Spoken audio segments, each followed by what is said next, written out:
Hey everybody! What's going on? Andrew Reed with Moss Creek Mushrooms, obviously, in the MushRune Cast.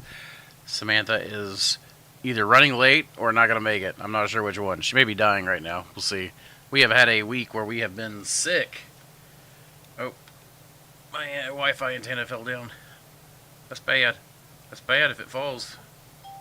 What if we lose the network? Anyways, welcome today, guys. Today's just going to be a pure Q&A, off-the-cuff episode. We've had a mentorship in this week, and oftentimes I have enough time to escape, but this has been he hired us to do a lab intensive, so I've spent the first couple of days where I would be making assets for the show, Monday and Tuesday, we actually spent in the lab. So instead of focusing on everything and just doing a basic crash course, this guy's actually been in business for a while. And we just decided to do an in-depth lab. So we've actually hit mushroom breeding today, which is usually just like the last couple of hours, really, of Friday. So it's going to be cool. I really enjoyed it so far.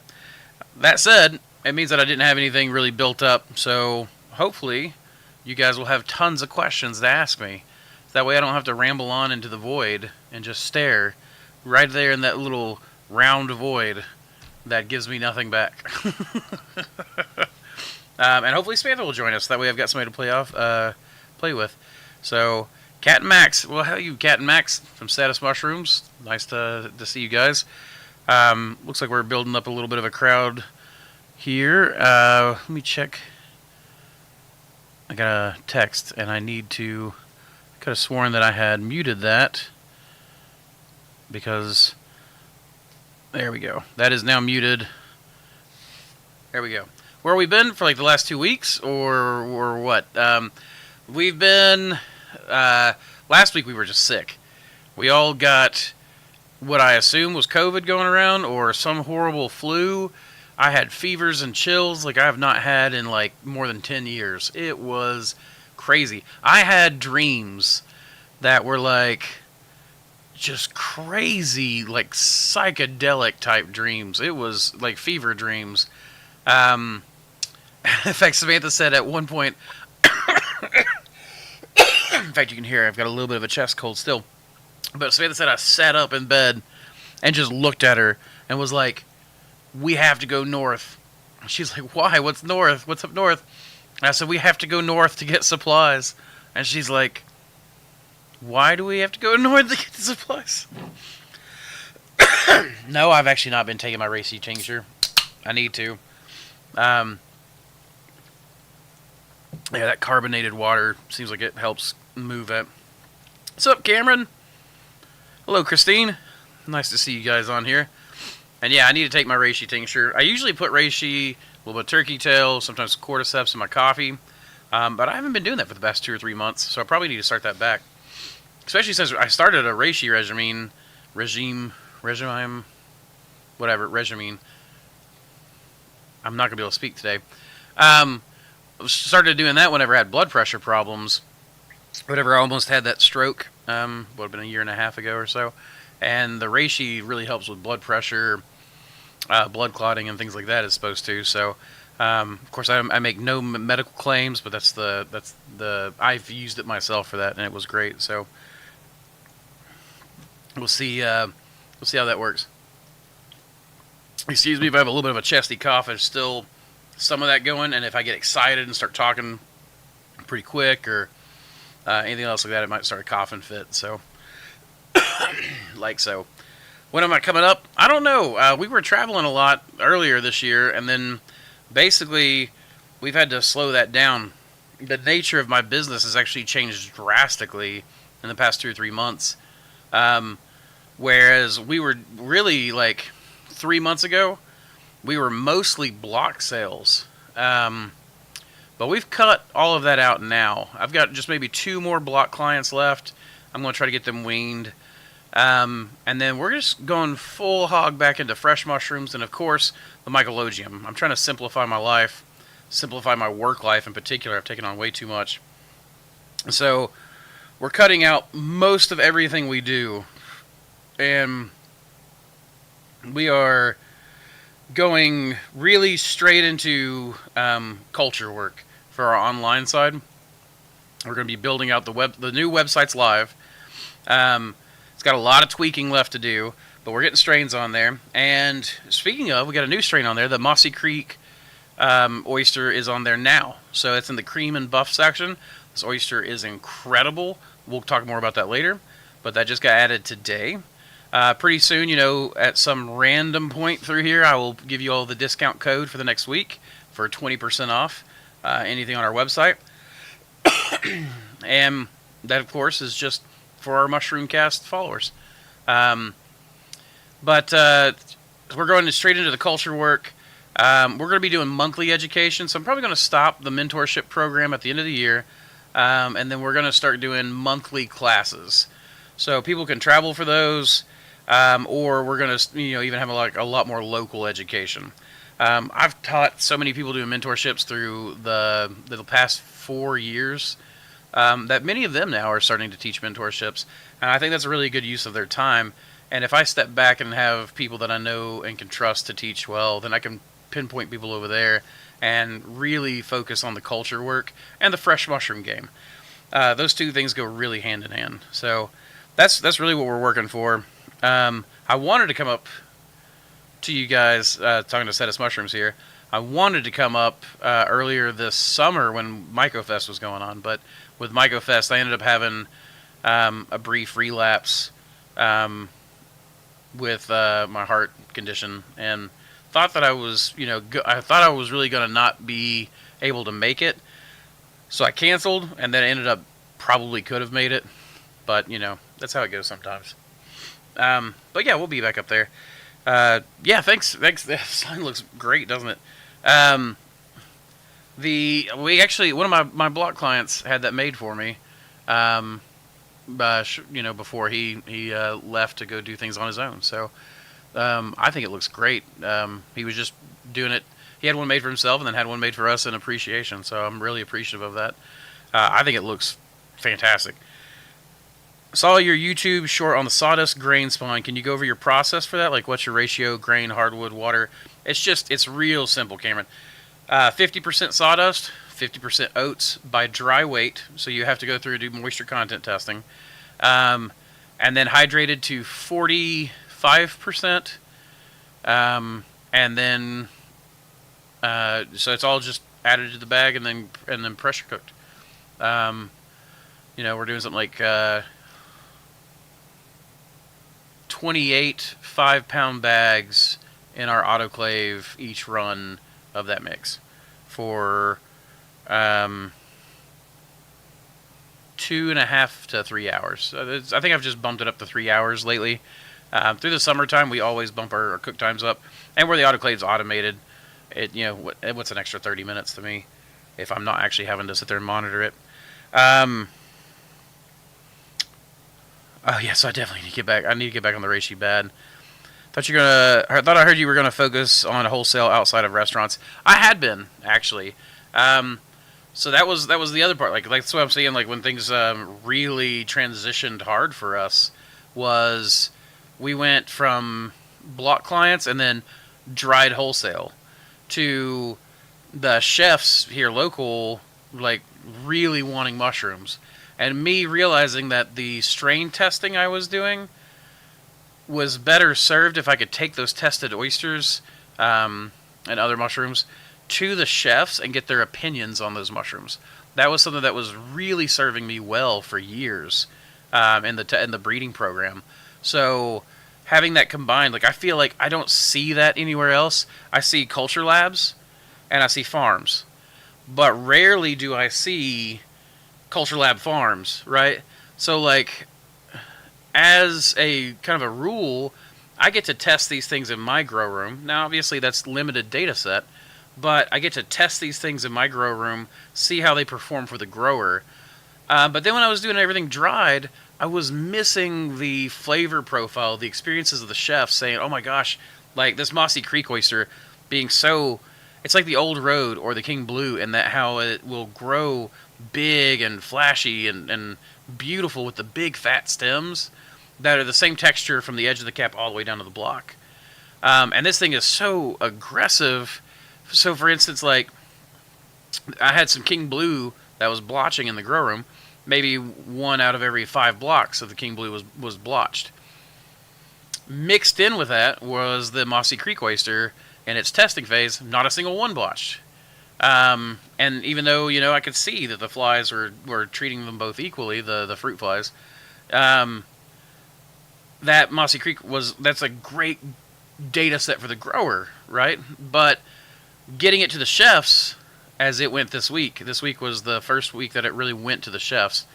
So beyond my own getting to taste it, the chefs now will give me a report back. Man, this oyster was awesome, or man, this oyster was terrible. So far, everybody seems to be really liking it. So fingers crossed, this thing is like one of the best finds I've ever had. But that was kind of what I was missing. So I'm moving back to the fresh mushrooms for the testing program because it served the bioprospecting program. So, and it's working out really, really well.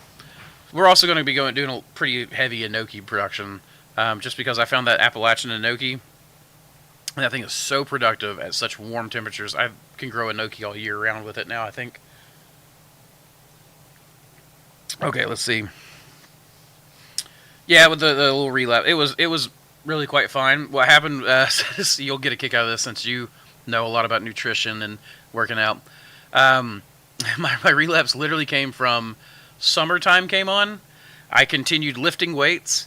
I continued working out. I increased my activity levels by getting out to the lake, fishing, out in the sun a lot, just doing a lot more work through this summertime. Normally in summertime I'm a hermit inside. This summer I was out there doing everything and was drinking a ton of water. And the chef, or the doctor was literally like, have you been eating greens? Have you been taking any vitamins? Are you taking your electrolytes? Are you drinking it? And I was like, no. And they were like, you're literally, all of this problem with your heart, the reason why you're cramping everywhere, and these problems with your heart are literally just cramps around your heart. You need to drink a Gatorade. So literally I got some like liquid IV, cans of greens, even some animal like livers and stuff like that. It was pretty crazy. Like, it was a simple fix. I drank a Gatorade, all the cramps went away, all the heart palpitations went away. It was just that I had really increased my activity level, and it's really that it was a sign that I was doing so well in my activity level and trying to get back out there and doing stuff that I just overdid it and didn't take care of myself because I didn't really realize how. So, does the sign guy take orders? I don't know. I don't actually know who made it. It was like I said, it was a gift. So I'm not sure who made it for me. It's not neon, like a real neon sign. It's LED strips. Real neon is so expensive. There's so few people that are doing neon work anymore that I actually was like, man, I wonder if I could take that up as a hobby, and just have some fun with it. But yeah, the sign looks beautiful. I mean, I'm sitting here looking at it. I love the way that looks. I mean, it's Samantha's design, just simplified. So, yeah, great. Let's see. Andrew mentions the 50-50 mix. This is important for the new folks. We tried 70% sawdust, 30 soy, and our Black Pearl and King Trumpet would not come out to play. We're back to the 50-50 mix. Well, when I'm saying the 50-50 mix, I'm actually talking about that's for our spawn type. Our spawn is 50% whole oats and 50% sawdust. Our fruiting mix now is actually a 65% sawdust, 35% whole. Oat hulls, hydrated to a 60% level. That's our fruiting block mix. Our 50-50 mix is is our spawn mixture. So we switched to half our spawn. Half of our spawn bag is now sawdust, and half of it is whole oats. And we find that that's getting us... Actually, these bags... Yeah, okay, cool. Pointed the right direction. Grain spawn sawdust, that's our 50-50 mix. That was our first ever test. And that's Hen of the Woods. You can actually see some of them are fruiting in the top of the bags. So that's our first Hen of the Woods from the Albright Grove, the old growth forest that we did last October. And those bags grew in twice as fast as the bags on the other side of the shelf, which were just grain spawn. So we've moved to just pure, like, sawdust, a 50-50 mix of sawdust and oats, because that spawn mixture is just killing it for us. It is absolutely just running fast. Plus, it ships easier for us. So us as a business that sells spawn to a lot of people, we found that this actually holds together a lot better. This contaminates a lot less, and it just ships better. And then when people get it, yeah, it takes us a little bit longer to grow it, but when people get it, it works so much better than just the millet bags and things like that. So that's why we moved to it, and I absolutely love it. Are any of you adding a bit of bran to the mix in case of mix being too wet? Well, I've not been messing with bran for years. I only use bran for shiitake, and even then, like 3790 will grow on it'll grow on the Masters mix, the 50-50 mix, I know, but it grows even better if you lower the soy down just a little bit. But as far as being too wet, I would add sawdust if things are a little bit too wet, just because the sawdust will soak up and not up your supplementation rate higher than what you already had it. Andreas, hi Andrew, how long do you incubate king oysters for the best results? 4 weeks or longer? About 4 weeks. It's 3 to 4 weeks, depending on which strain it is, but usually it's closer to 4 for most of the part. I'm just finally getting around to working on the Appalachian enoki today. Excited to see how it does in my grow. But yeah, man, absolutely. Good luck with it. I love that strain. So much so that I've kind of decided to hold on to it just a little bit. That strain, that is one of the best strains. Ben Erickson, my business partner, and his wife, I think, were out hiking Panther Creek State Park. And while they were out there, they came across a grapevine that was enoki that was growing on grapevine. It's the first time we'd ever seen that. Well, they had ever seen it. I mean, I'd never seen it either. And whenever I started growing it, Jake Howard of the Mushroom Shop LLC, said that he thought it might even have better temp tolerances. And man, he's been right so far. The Appalachian enoki, I've been fruiting it even up to 75 degrees, which for a lot of enoki is pretty warm. So, and it's on our 65-35 mix, we're getting 2.5 pounds on average first flush. And then something about the golden enokis, they just seem to put out over and over and over again for us. They just fruit over and over for us. So you're not just getting a first flush, you're getting a second and a third, and sometimes even a fourth by the time we take it out of the grow room. So the 60-40, the 65-35 works great. I mean, that's what I was just saying. Maybe you typed that before. But yeah, it grows. That's all we've grown it on. I've not even tried it on a 50-50 mix yet. So that Appalachian enoki just blows my mind. It's also made me realize that I'm probably going to do about 80% of my production for commercial accounts as that Appalachian enoki. And then beyond that, the rest of the 20% will be experimentals, probably some Hericium, things like that. So, Andrew, my space is limited, and with the exception of the grow room and incubation, is blank.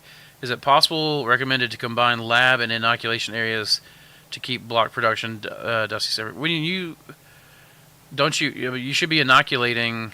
You mean incubation? Because you should be inoculating in your lab. So you can. There are many places I've been where people have on one side of the room they have their lab, and then behind them they have incubation. I think that works just fine.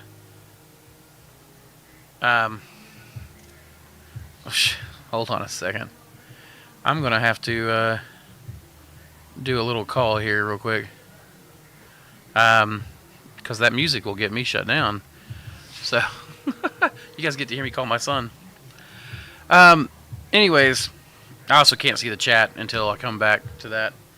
But the point being, you should be able to. It should be pretty clean, your incubation. So that's not a bad way to go.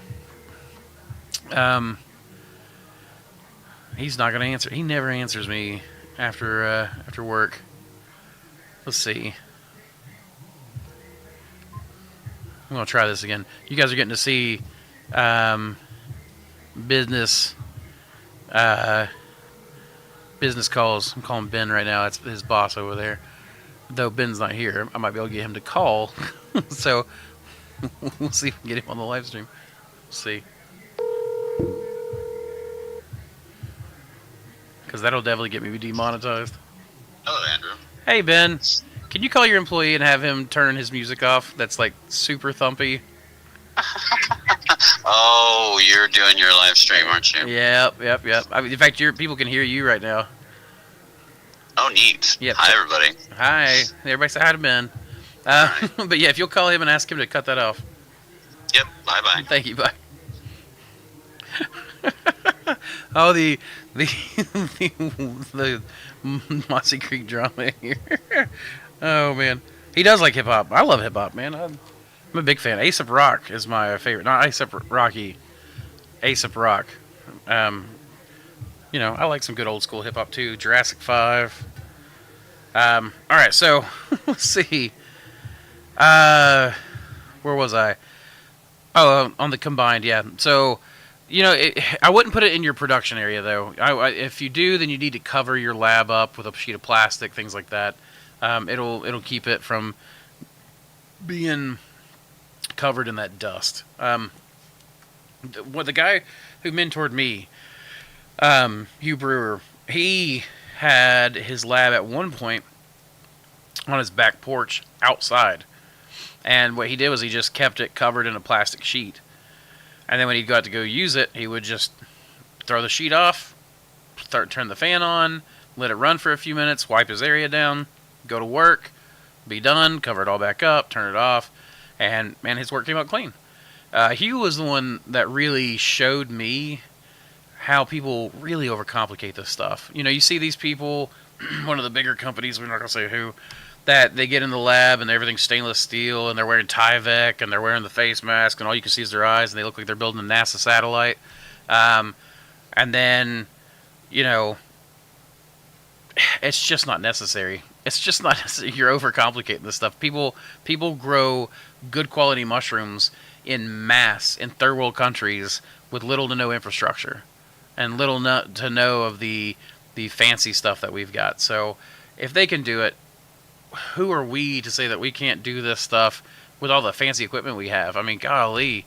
I remember watching these guys. They just built still air boxes out of a sheet of glass and then, you know, wood, and then literally had kind of like a flame at the entrance.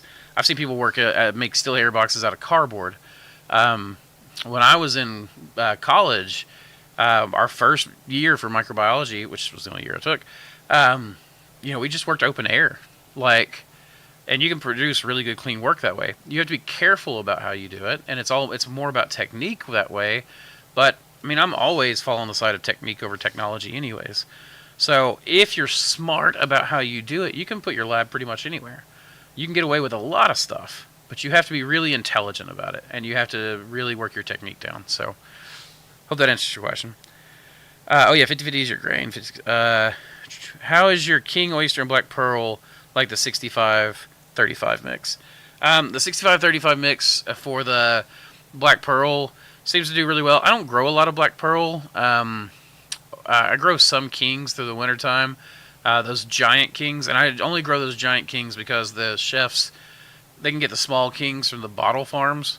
So, king oysters, I actually don't get a better price on king oysters than I do regular oysters, for the most part, unless I'm growing those giant kings. And then I get an extra like $20 a case.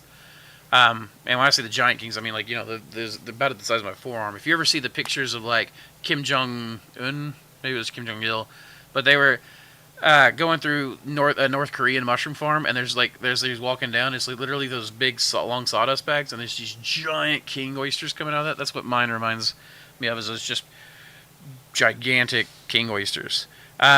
They fruit just fine on that mix. Everything seems to fruit well for me. In fact, I have a lot less bacterial problems on that mix than I have any other mix. But again, I don't do a lot of black pearl anymore. I have what I'm finding though. I sell a lot of black pearl spawn. I got a lot of people who are very interested in that, so I've got like a bunch of masters of it going right now. The black pearl, I'm finding that a lot of people are having genetic drift. Seems to be occurring on theirs. I just went back to my old slant that I had from a culture that was from 2000 and it's like when it was first imported and people first started shooting the commercial mushroom growers network, and it was slanted and put back, and so it's multiple years old. And I just woke that thing up and then just started using it, and all of a sudden, all that genetic drift was gone. Right, so. Like, my black pearl seems to be a lot more like the old black pearl than what a lot of the newer ones are doing. And it seems to grow just fine on the mix, but I mean, I think most people are growing it on master's mix still, so I don't know the answer on that. I've been finding chicken of the woods near Bristol, Tennessee, and south of Blowing Rock, North Carolina. Oh my goodness, Christine, we need to get some of that and get that cloned. I need to start getting hen of the woods and chicken of the woods. It's that time, and I definitely need to get some of those genetics going, so... Are you involved with the grain spawn shaker for mushroom media? I'm thinking about getting it for cat. So I've been testing the prototypes, and I've got one of the now production models. So I've got a prototype model and a production model, and the production model is way better than prototype, as you would hope. But yeah, it's a game changer. It definitely saves a ton of time and shoulder ache. It takes a little bit of a getting used to, like learning how to just drop the bag in it to where the bag doesn't flop around so much. But that orbital shake causes, like, you can literally watch the grain just sit there and start to sink. And I feel like a lab is better served by having two rather than just one. And just yesterday, I don't know if he actually didn't say whether I could talk about this or not, so I'm not sure, but I'm going to, since I don't know for sure that I can't. We put it, like, it's got an adjustable knob so that you can change the speed, right? So for like $600, you get a shaker that, when we're not doing production lab, Ben, at my suggestion now, is going to build a grid out to where you can put like 8 quart jars of liquid culture in there, or a few flasks.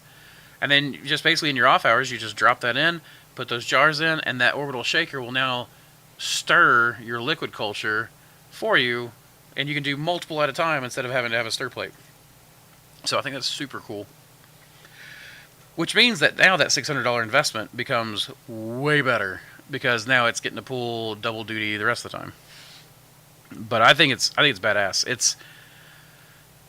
I know another guy who tested it, and he had 3 employees quit on him in 1 week, and then he had just gotten that bag shaker like 2 weeks before or something like that, and he worked lab by himself, and he's like, oh my gosh, this saves me so much time. I may not hire these people replacements, because so much of what an employee does sometimes is just shaking, and so if you're doing a lot of blocks, and so this saves you just so much heartache. Like, one person can now work the lab so much easier than a 2 or 3 man team.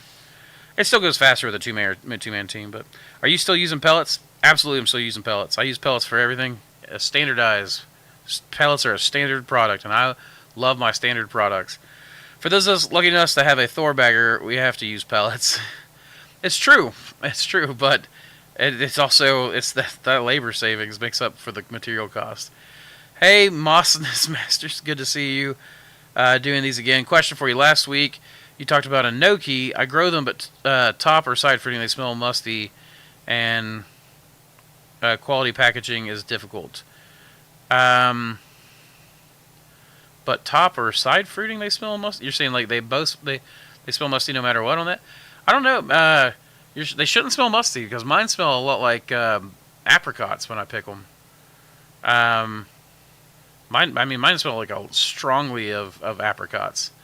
And as far as quality packaging goes, we just package them in cardboard boxes or clamshells. So I'm not sure what would be going on there, buddy. Maybe you've got something else going along right alongside the organism. Lab, incubation, and fruiting room is all one room for me. Yeah, that's what I would have for sure. Lab, incubation, and fruiting, or in fruiting room is all one room for me. Gotcha. I would not want to do that, but I've had people do that, and I mean, if you've got everything flow like negative flow from your grow chamber, positive flow wherever your lab is, a lot of people just buy like a little gorilla tent and put their lab in that, and then it's got positive pressure, and then they can cinch it up when they're not using it, and it makes a closed off environment. So I don't think that's a bad way to go. I think it's absolutely possible. Um, did you answer the phone when you were his age? Yes, when my parents called. Because if my parents called and I didn't answer the phone, I lost my driving privileges, which means I lost my getting to see Samantha privileges. Um, I'll make sure Ben gets your all's messages. Hey Ben, we love our Thor bagger. It saves our labor by 75%. Call his us back up and tell him I'm sitting here waiting. I'll call him back after this.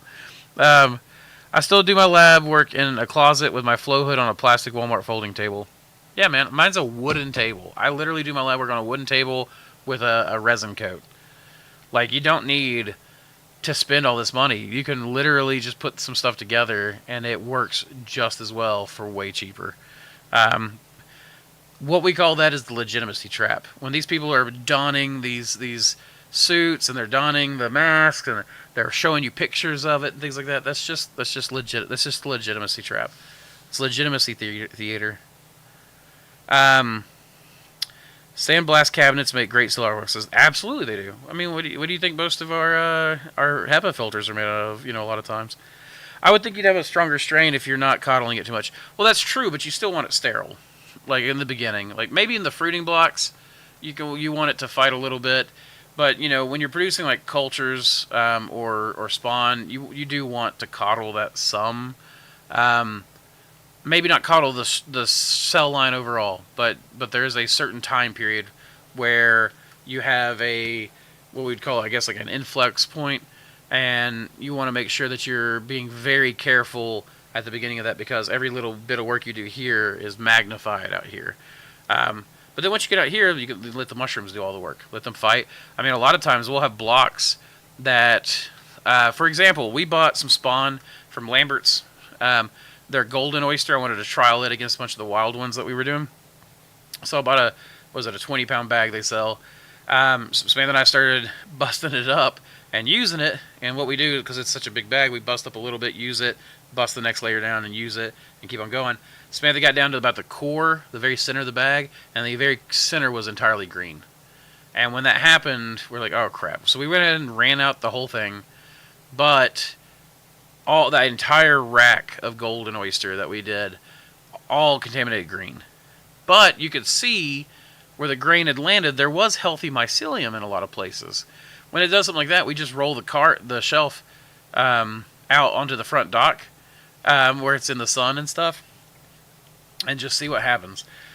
And what do you know? Most of the bags grew in. The mycelium ate up all the mold, grew in, and then we threw it in the grow room, and it fruited great.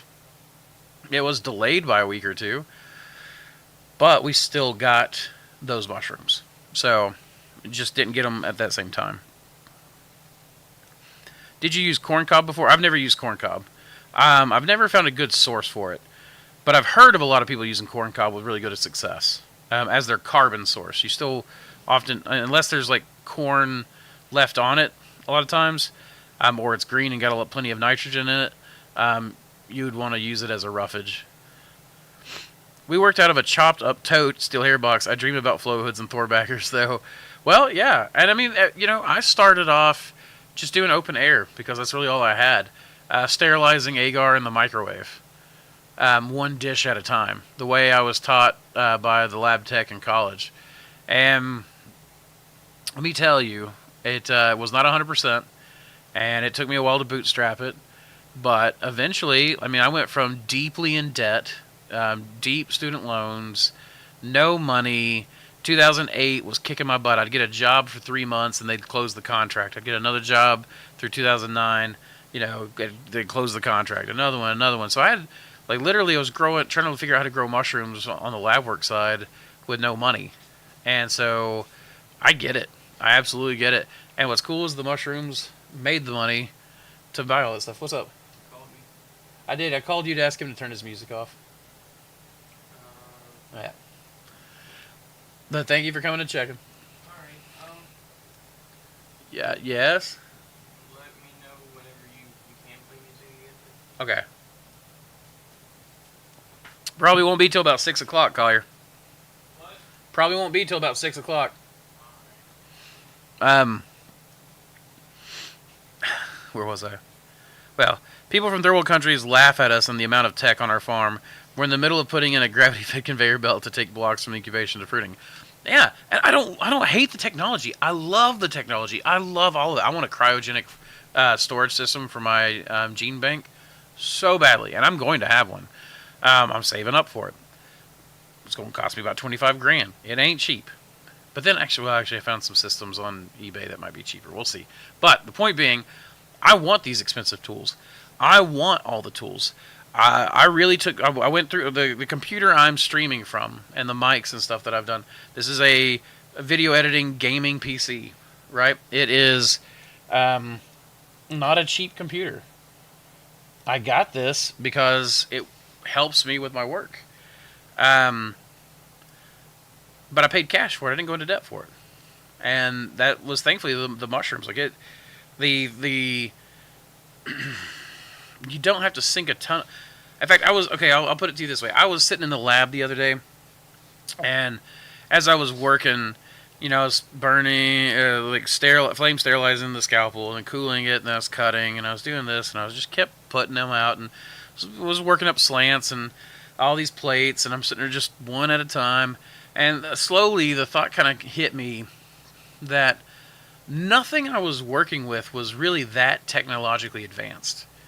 Nothing I was working with other than maybe the flow hood and the autoclave, which had, the All-American 75X that had cooked my agar. All of this stuff was pretty simple. Off-the-shelf components that I could order online, bring them in. I mean, I basically had a knife and fire, right? A knife and fire. That's basically what you need for microbiology. And I was sitting there working, and I was like, none of this stuff is that technologically advanced. What's important here is the technique, the organizing principle, right? The organizing principle behind the thing. I mean, think about it. The Roman Empire, huge, lasted 2,000 years.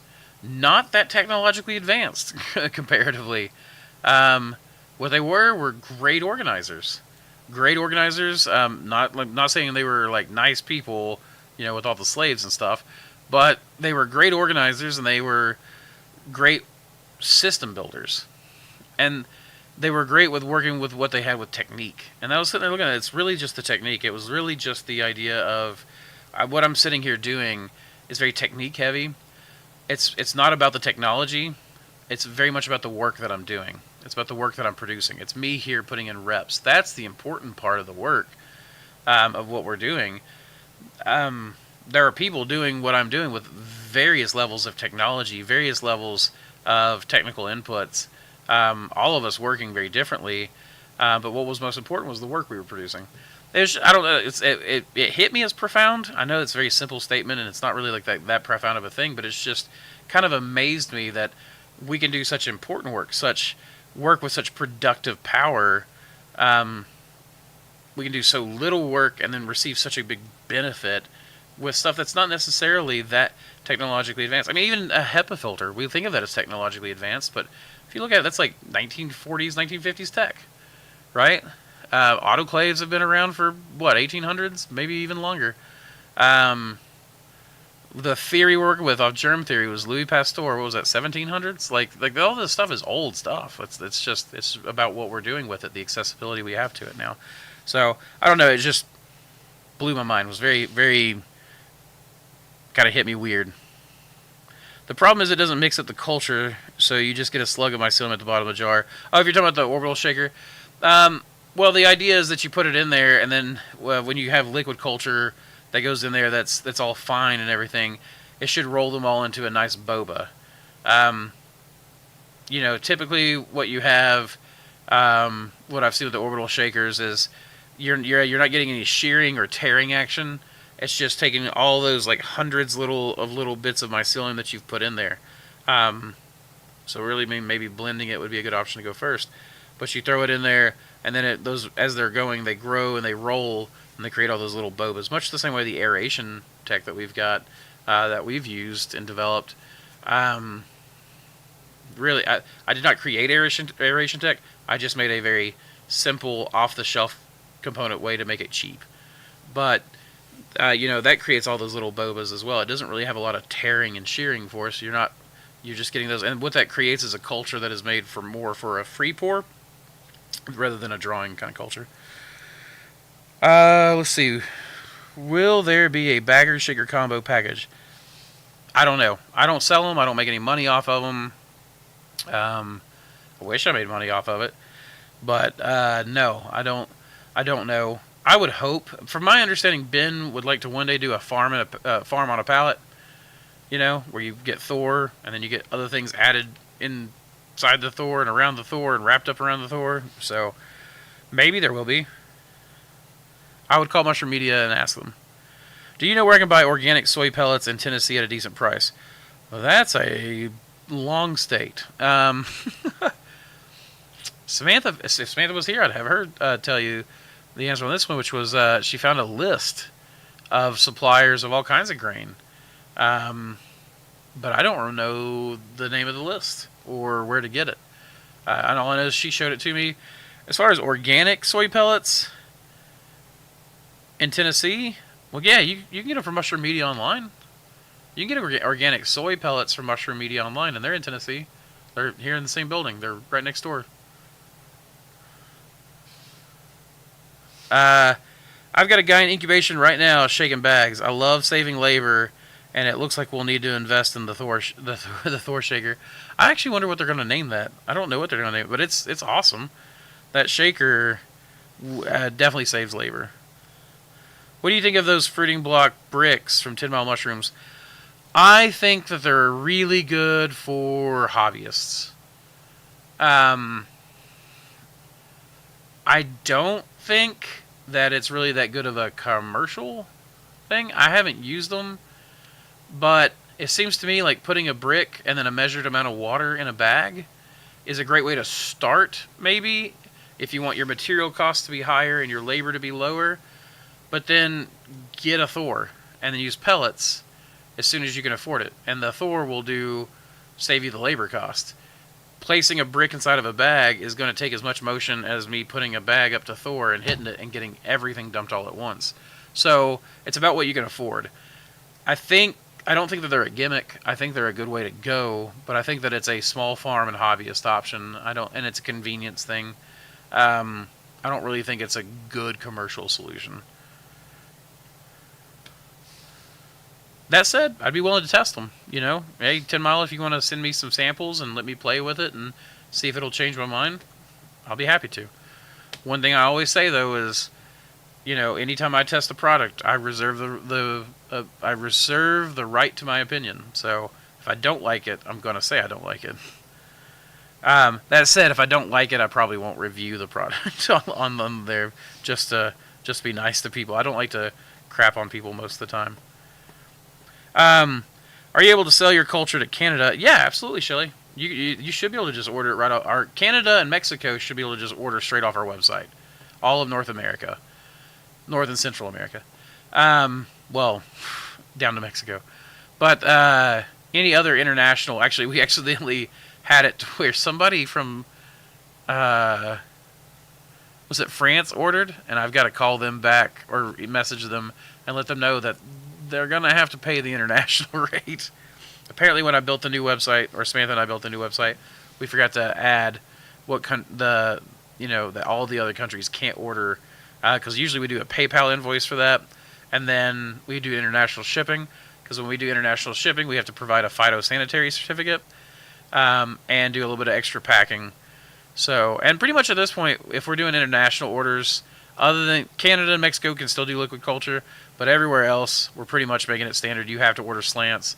I know it's more expensive to do that, but they survive shipment better as well. So that's kind of what we're working on. Rule of thumb on dehydrating reishi. As in, what is the rule of thumb? 125 degrees is my rule of thumb. And then I prefer to cut reishi into strips when it is fresh, and then dry it, because I feel like A, it dries better, but also B, it cuts a lot easier when it's wet. But, if a good bandsaw or a plumbing saw, like a little small bandsaw, is great for cutting up reishi. Scroll saw too. Scroll saws are good. Just make sure you clean it of wood and things like that. Don't. If you put treated wood on something, you cannot just put a food product on it. Please be, Brian. Brian, I don't have to tell you. What's the next step after still air box? Flow hood or FFU? I don't know. It really just depends. Here's the thing: you can build a flow hood, buy the parts, and build it for the same price as you get an FFU, and you get a better filtration. Now, when I say that, you'll look at it and you'll say, well, it's 99% filtration and the FFU is 99% filtration. What I want you to look at, though, is you don't just look at filtration to filtration. You look at filtration to flow, right? So 99.9% filtration at 700 cubic feet per minute is very different than 99.9% filtration at 1200 cubic feet per minute.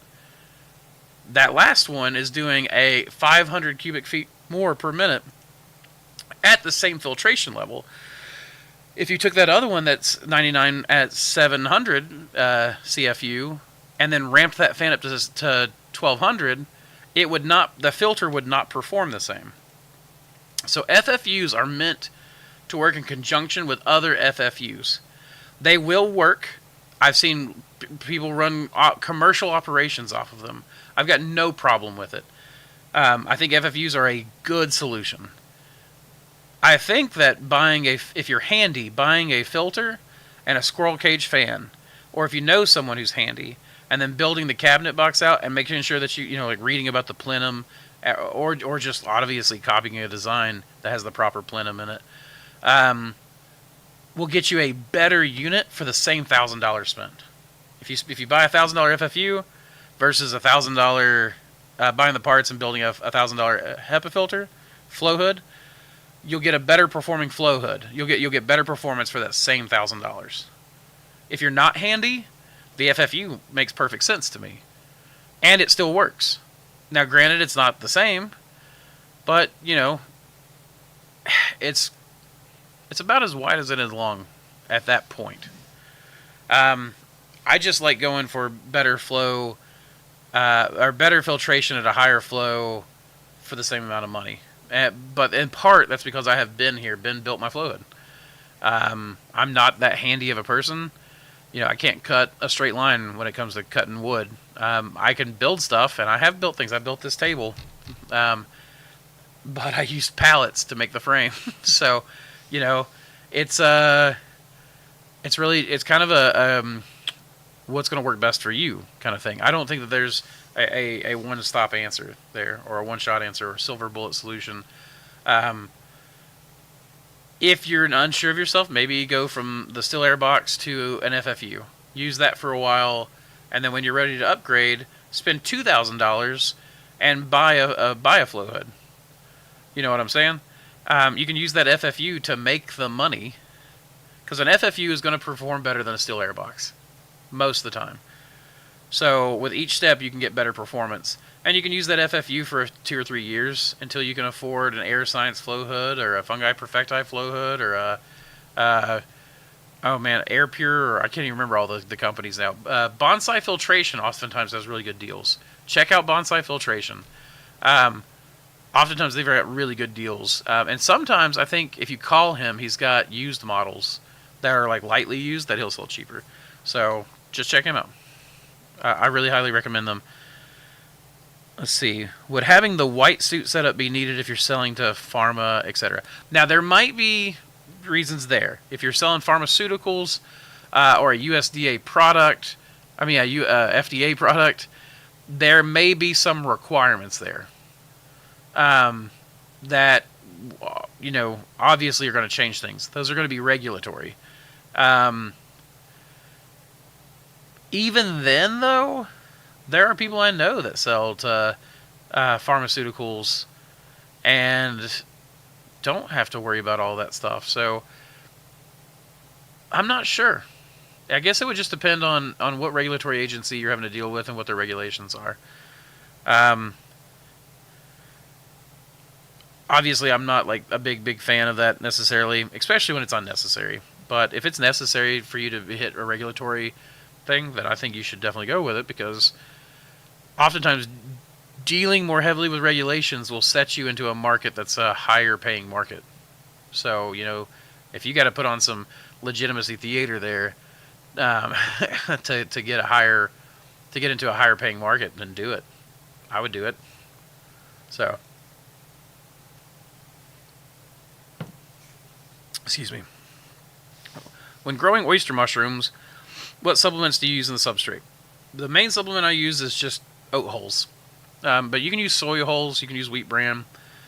The trick is that you want a certain, like, really what I look at is the nitrogen, and then I try to cut the nitrogen down to a certain point. So, I try to hit my nitrogen around 4.5% or so.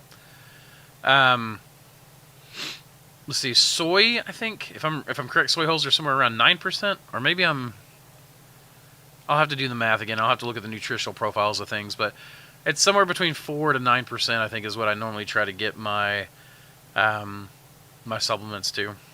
But I know 4.5 was one I ran the last time. I'm hardcore working on my systems behind the scenes with automations. I've got some really cool stuff working. I'll have to show you the next time I see you. Absolutely.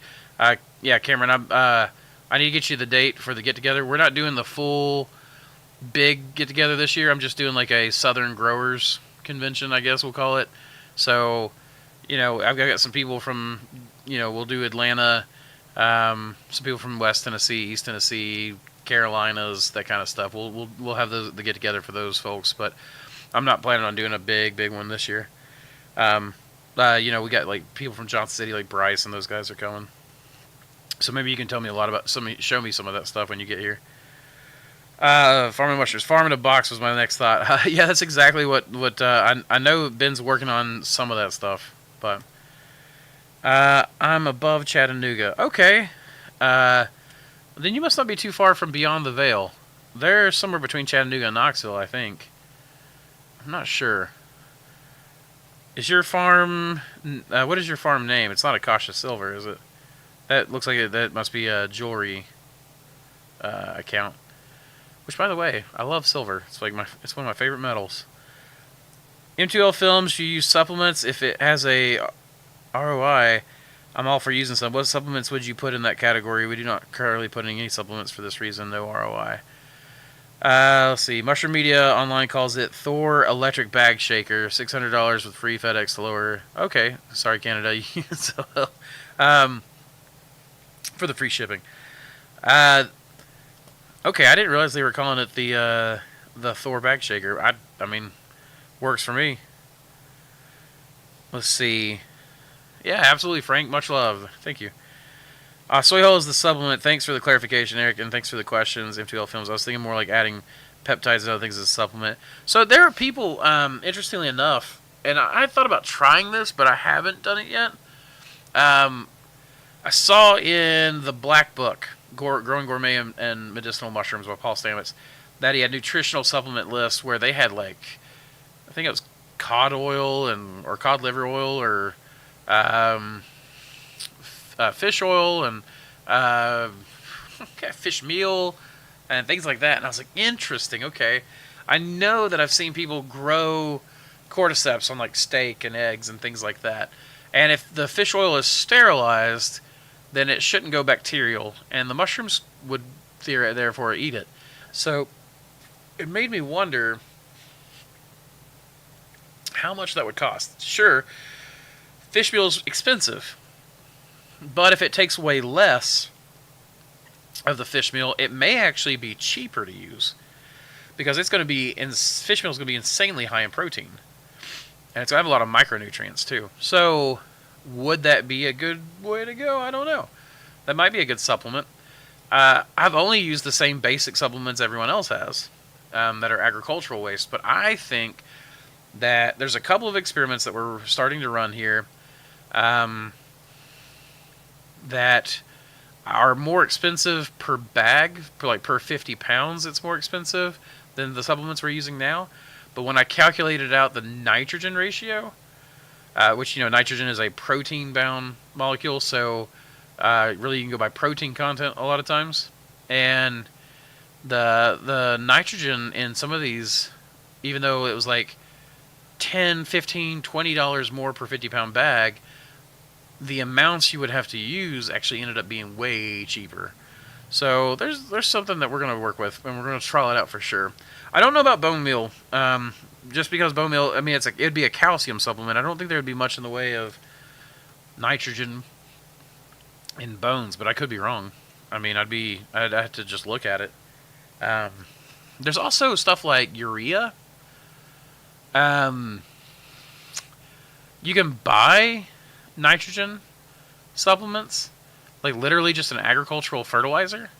I've wondered if that would work. Kind of don't like the idea of using a petroleum-based fertilizer, which, I mean, nitrogen is that nitrogen is from, is it natural gas production? But it would be basically just empty nitrogen, like just nitrogen, none of the micronutrients or anything like that. So I'm not sure that would work. I don't know. There's a lot of stuff that you could definitely try. Let's see. Sending love from Las Vegas. Just starting my mushroom farm. Absolutely. Well, congratulations. And love back to you from East Tennessee. And then 50 hardwood, 50 grains. Okay, I'm a bit cocoa. I mean, I don't use any cocoa. Just 50-50 hardwood, 50% grains, 50% hardwood. I don't use any cocoa. I stay as far away from cocoa as I possibly can. That's more of a psilocybin growers thing. Not saying that it's bad, but it's basically just empty carbon. Bone meals is some. Oh yeah, we've not tried any meals. Fish tank and grow fish. Can you see my fish tanks? No. I've got a tank over here and a tank over here, and they're both out of the scene. How did you know? What are you talking about? Or are you talking about for the fish meal? Like fish tank, grow fish, throw my fish in the bag. Actually, we do use a supplement, gypsum, aka drywall. Yes, we add drywall to oyster substrate. Yeah, a lot of people do that for the pH balancing effects. Where I'm at, we've never found that necessary, but that may be because our water is so hard already. What's up, Claire? Me and Brody go on a bike ride. Say it again. Me and Brody go on a bike ride. How mean is Brody? Brody and I. You and Brody and I. You guys can go on a bike ride. Ask your mom. Oh, where is she? I don't know. You're gonna have to find her. Oh, she's taking a nap, actually. No. If she's taking a nap, then go ahead and ride. Thank you. You're welcome. Thank you for asking. For just doing it. Do you think that 100% soy hull would work as spawn? No, I don't. Should have a similar nutrient profile as grains, or is it different? Well, actually, it probably could. We tried 100% soy one time and 100% alfalfa one time for fruiting blocks, and it was horrendous. It did grow in, but then never fruited just sat there forever, never fruiting. But also, when you put your mushrooms through a high supplement like that, you tend to get a lot of mutations. A lot of just like weird mutant-looking mushrooms, twisted, almost like they're stressed out. So I don't know. You probably could try it a spawn. I just don't know how that would do. I'd be interested in any results that were tried, if anyone tried them. You ever use straw pellets, earthworm castings, or oyster shells? I have used all three. The straw pellets I used primarily because you can go straight from liquid culture to straw pellets, and it takes like every time. However, straw pellets ended up being so fluffy that I didn't like how big it made and bulky it made my bags. There are a lot of things performed well on it. Oysters performed well on it. I even got a yield boost on some things by weight. But I found that I could only fit, like where I could fit 5 oyster bags in my grow room, I could only fit 4. So I was actually starting to lose production capacity just because of the number of bags I could fit in. So it's actually better to just go with a heavier substrate like hardwood. Let's see. The other thing was earthworm castings. I used that primarily for certain types of mushrooms. You know, when I tried earthworm castings, rabbit manure, and a few other things just to see how they worked as supplements. Earthworm castings worked really well. In fact, we're about to start majorly growing red wrigglers on our spent mushroom substrate. Hey, Easy Pacey, what you need? Can I go with Bernie Collier? Because I'm turning 13 tomorrow. If they'll let you, Tyler said yeah, I could go. it's fine with me. I want you to be extra safe. I want you to wear your helmet. I will. Then you can go. Bye, love. You stay with your brothers Okay. and listen to them. Yes, sir. Don't give them any lip. Yes, sir. If they tell you to do something, you do it. Yes, sir. All right. Bye, love you. Get on now, yeah. Don't tell me what to do. I love that attitude. And then oyster shells. Oyster shells are just another calcium supplement, so you could use gypsum. Gypsum's cheaper than oyster shells. A lot cheaper. You just take some drywall and grind it up. Let's see. Oh, chat jumped. Nope, can't see your tanks. Okay, that's what I was wondering. Somebody said something about my fish tanks, and I could have sworn that tank over there is being prepped to be a shrimp tank, and these tanks over here aren't even being prepped yet. But they're probably, as soon as I get them moved into place, they're going to be I got to take all my tropical water plants outside and bring them inside in the insulated room before the cold comes in and kills all my tropical plants. Otherwise, I'm going to buy them all again. East Tennessee, dope. I'm looking to move to North Carolina, so I'll be closer to your neck of the woods. Heck yeah, there you go. Yeah, you know, as far like Asheville is only 2 hours away. Boone, North Carolina is probably about the same. So, and Boone is nice. Boone's a really, really nice place. I don't know that it would support a mushroom farm, but there are a lot of places that would. Raleigh is money. When you talk about North Carolina, Raleigh's got some serious per capita income. So, in fact, we actually looked at that. It maybe like we had some family move out there, and I was like, man, maybe they could open up a mushroom farm for me because it's such good money, such good restaurant scene. We add drywall because we have a bunch sitting around. It's cheaper than filling a dumpster. There you.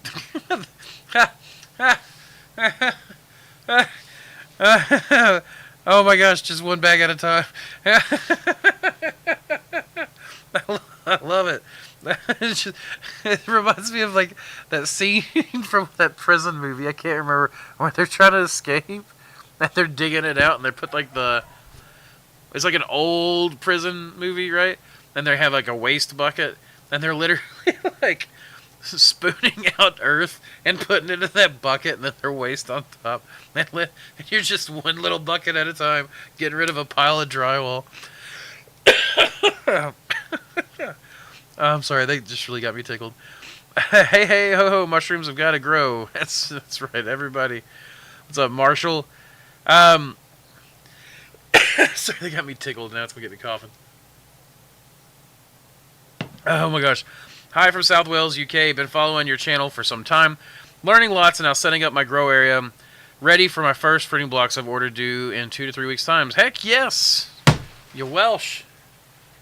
Oh my goodness. Kids, I am in the middle of the live stream. You are not to disturb me. What do you need? Can I borrow your bike? My bike has a flat, and Brody's bike. Borrow my bike. Yay. Now go with my blessings. I love you. And my curses. I love you. I love you too, darling. Love you, Brody. Hug, hug. Don't get murdered by a burglar while we're gone. I love you. Lock the door behind you. Or the gate. Close the gate. And the back dock door. You're supposed to take the keys? I love you. But I love you, baby. I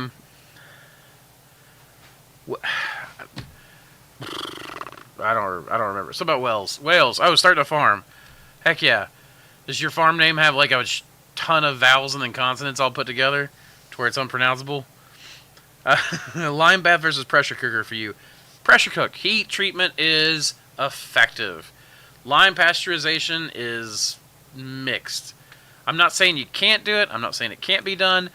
Every farm I have ever known to use lime pasteurization eventually gives in and goes to heat pasteurization. Or a pressure cooker. But you can build a cheap heat pasteurizer for like $600-700, and then you can have a 300-gallon trough that'll hold. I can do like 120 12-pound blocks at a time. That unit cost me. The boiler was the most expensive thing. It's just an old, like Vivor still kind of setup with a heating element in it, and then PEX pipe to a trough that I have insulation wrapped around, and that's it. So most people just go straight to that. Lime bath is just too upside down, too up and down. I've known people who did it and really burned their hands for the chemical burn, that kind of stuff. So, said it's a good point when pieces are laying around for projects. It's gonna get me tickled. Stop it! I just love that. Just so nobody will notice the drywall in the bag. Andrew, if you had to choose an upgrade path between flow hood and block pasteurization, which would you do first? I am currently teaching open air inoculating unpasteurized blocks with oyster spawn, 25% contaminate. I'm actually a pretty decent contaminate at that. All of that. Upgrade path between flow hood and block pasteurization. What should you do first? Pasteurization.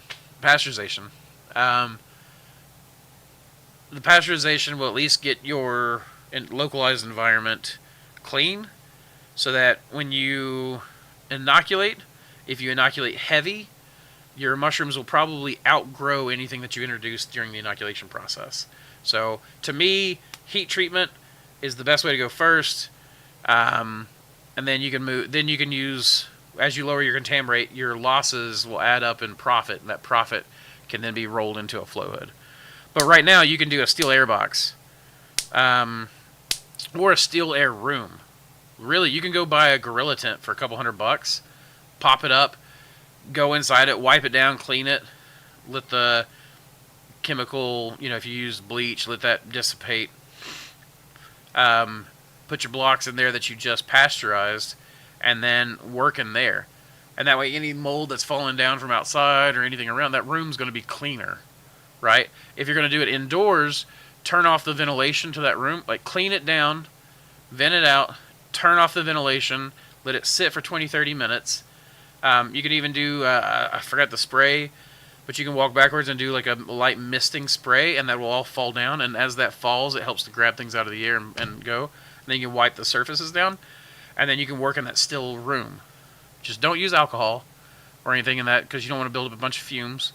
But I did that for a while, and that works out really, really well. So there are ways to get around the flow hood that are much easier than getting around the heat treatment. So that's what I would do.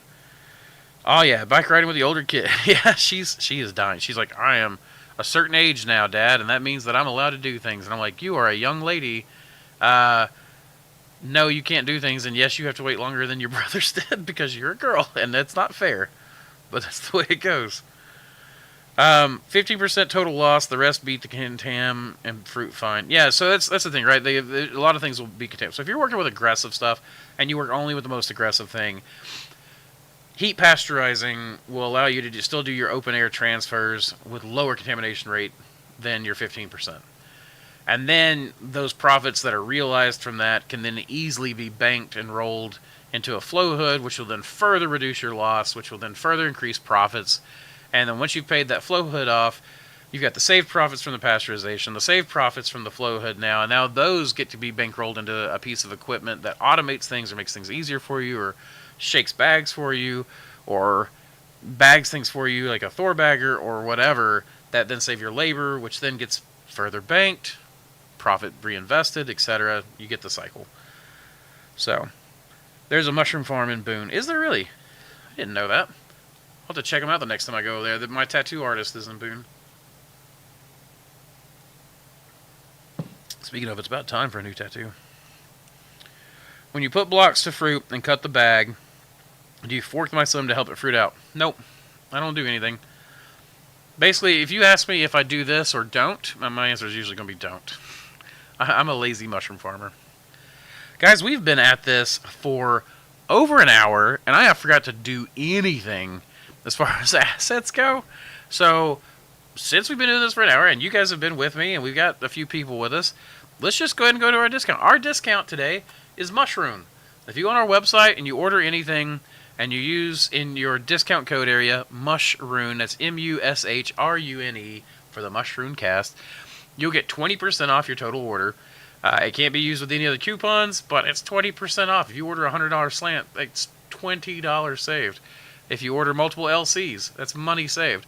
So, just as an appreciation for watching the show and tuning in, you get code MushRune. If you share it with your friends, I'll never know. I mean, don't share it with your friends. But, here's the code. Code MushRune. Guys, this is a good way to save money. I appreciate you watching the show. It's something I do because I really want to build this show into something with you guys. I want to be consistent going forward with this. And I want you guys to have a reason to watch my face and talk to me. So, again, thank you all so much for helping me make this show successful. Again, that's code MushRune. MushRune. 20% off. Alright, so, where else we got? Hello, fellow shrooms. How cold can Blue King oyster thrive in? David Stottleman. That's a good last name. David, I will tell you that out of experience, I have had blue oyster mushrooms in the wintertime growing outside. They then freeze solid, thaw out, and then continue growing. So, thriving, they can freeze solid and then go back to it. It's fine. I have taken blue oyster spawn and frozen it for a year and a half. Pulled it out of the freezer, let it warm up for a couple of days, and then used that spawn. And it was some of the best spawn I've ever used. Blue oysters are incredibly tough when it comes to cold, even to the point of freezing.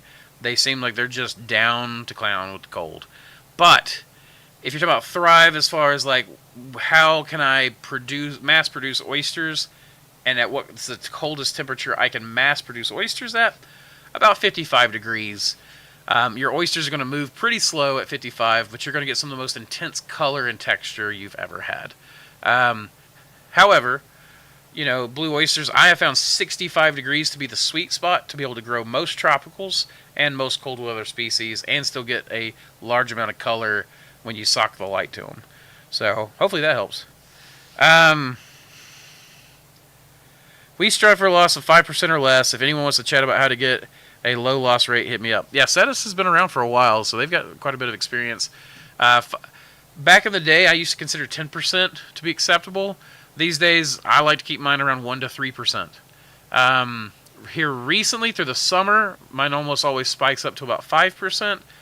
And then through the winter time, you know, it goes down to about 1% or so. So, part of that's just the year, the bio load in the air, you know, how clean and careful you are with things. As far as I go, I just pasteurize my blocks. Pasteurized only kills a certain percentage of specimens. It doesn't normally kill all specimens that are in there, all the contaminants. So, love the kids. Yeah, thank you. Like, they're stinkers. That's for sure. Oh, Pex will take the heat from the boiler. Absolutely will. Yeah. It's not rated to. It's not rated for it. So maybe I should have got outed myself. But yeah, Pex. Like we've used Pex for the past 5 years, and just Pex is the heat steam. We just Pex the steam right over. Though I've been thinking about something, and I haven't tried this yet. People keep asking me about these steam rooms, like these big shipping container steam rooms where you can roll the shelves into and stuff. But it got me thinking. Right over there, in the corner of the room, way over there, is my steam room sauna. I got it because it's supposed to help with cardiovascular disease and lung disease and skin, and like it basically lowers your morbidity by 40% on all things except accidents, like car accidents and stuff. There is no other thing other than weightlifting that I have found that is supposed to have that kind of level of lowering your chances of being mortal, right?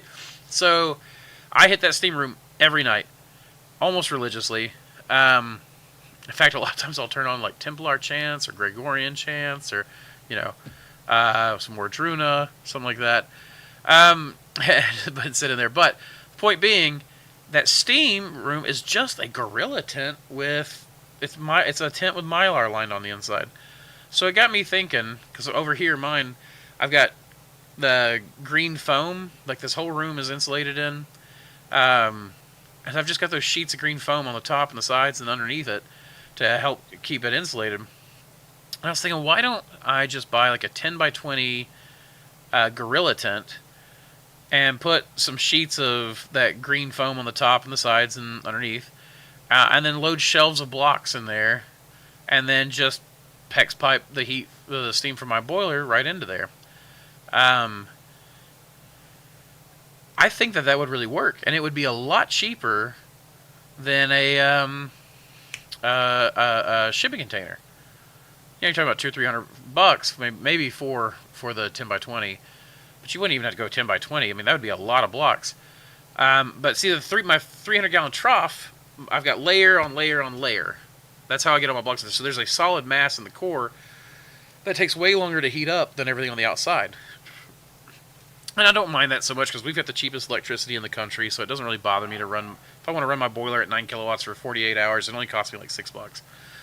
And amortize through 108 blocks or 120 blocks, that becomes down to pennies for my electrical cost. But if I could put shelves in there and maybe just a 10 by 10 tent and have it steam the whole way, and then each block is on a separate shelf that has got a few inches between, then all of a sudden I can heat every block at the same temperature all at once. It's going to cost me a mere fraction of what these steam rooms that people are.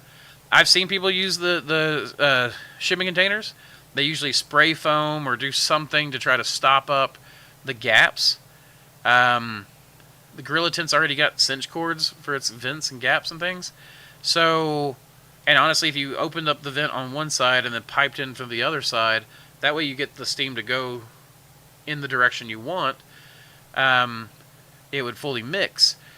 It's already built for that. The shipping containers, these things oftentimes are popping seams. The insulation, the spray foam and stuff that they're using has to constantly be replaced, sometimes every run.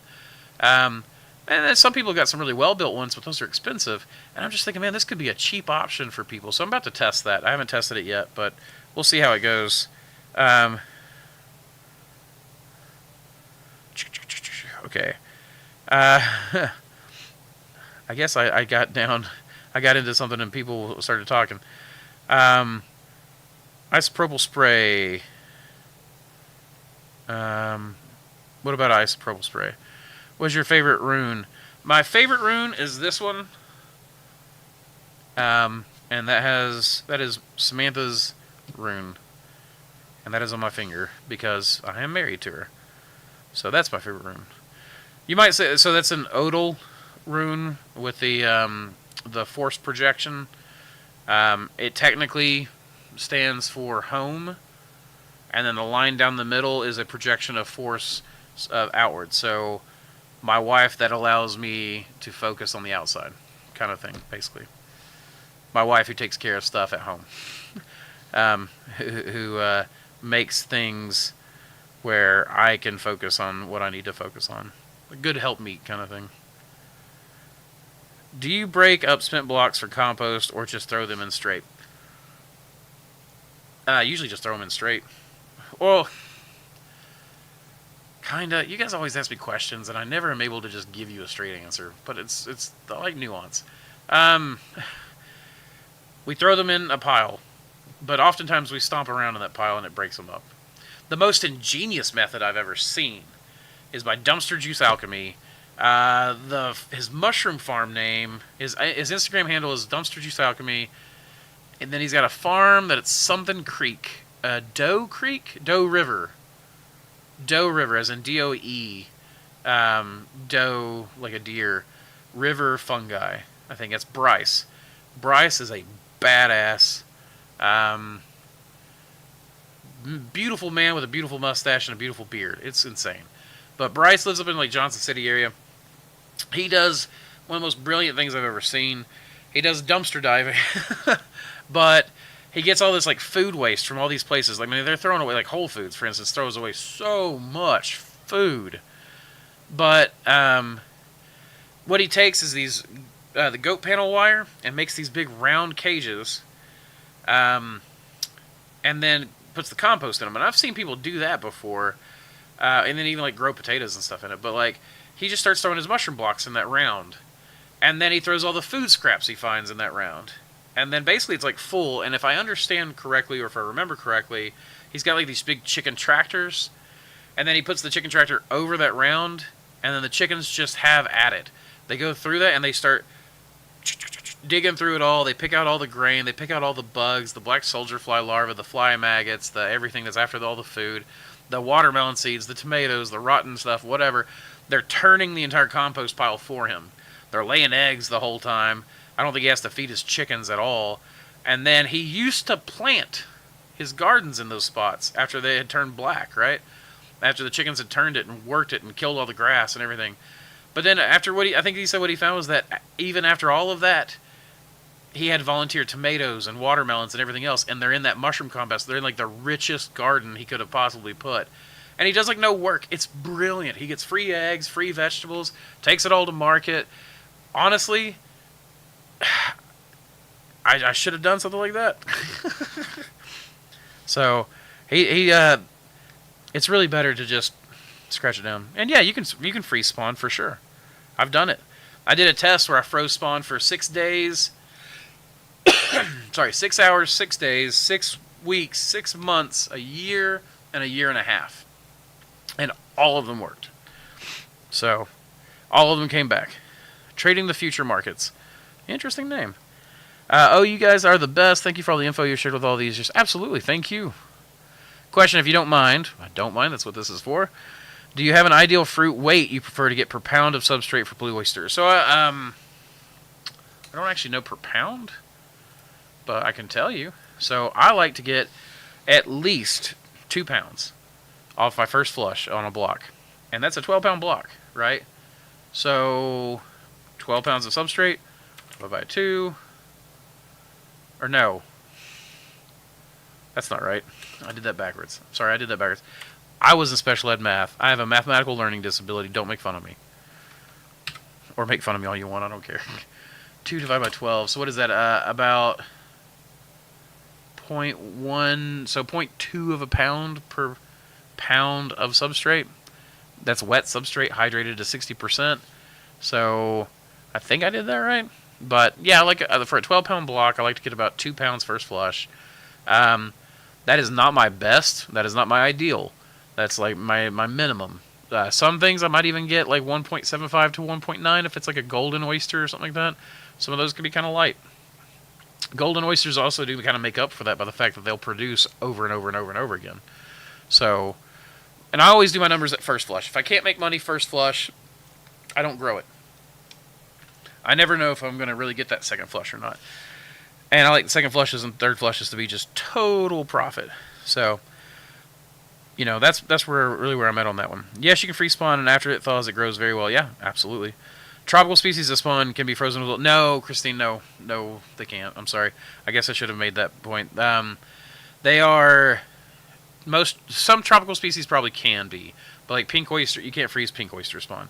What we were talking about in that instance was blue oyster. Someone had specifically asked about blue oyster spawn, but most pearl oysters, most temperate species, even the summer oyster, the Pleurotus pulmonarius, which the Mossy Creek oyster that just went live on the website today, even that, even though it's a summer oyster or the pale oyster, that can be grown or that can be frozen for sure. It freezes here naturally. Even golden oyster spawn can be frozen, even though that's considered a tropical. Which is weird that it's considered, to me, so many people consider it a tropical, since here it's naturalized in the Midwest, and its native habitat is from northern China and southern Russia, and kind of it's like northwest China, southeast Russia, and Mongolia. It's like, I'm not sure, maybe Mongolia. So, one thing we did to lower our contamination rate was to turn on the lab fan and never turn it off. That's what I do. My fans run 24/7, and I have like a small standalone HEPA filters in each lab that run 24/7. Oh no, let me take that back. I only have it in one lab right now. My positive pressurized lab, the culture lab, only has the HEPA filter running 24/7. There's high temp packs rated, I think, 180 degrees, 60 psi. Temp rating increases, I believe the pressure is removed from the equation. Steam is barely 1 to 2 psi. I mean, I don't really know what it is. It's atmospheric. So I don't run mine at any pressure other than atmospheric. I'm not sure if adding steam increases psi at all, but we just use regular old plumbing packs, and it works just fine. If you're just fruiting one time, is it better to use less master's mix? Thank you, Andrew, and his beautiful wife. Yeah, I wish my beautiful wife was with me right now.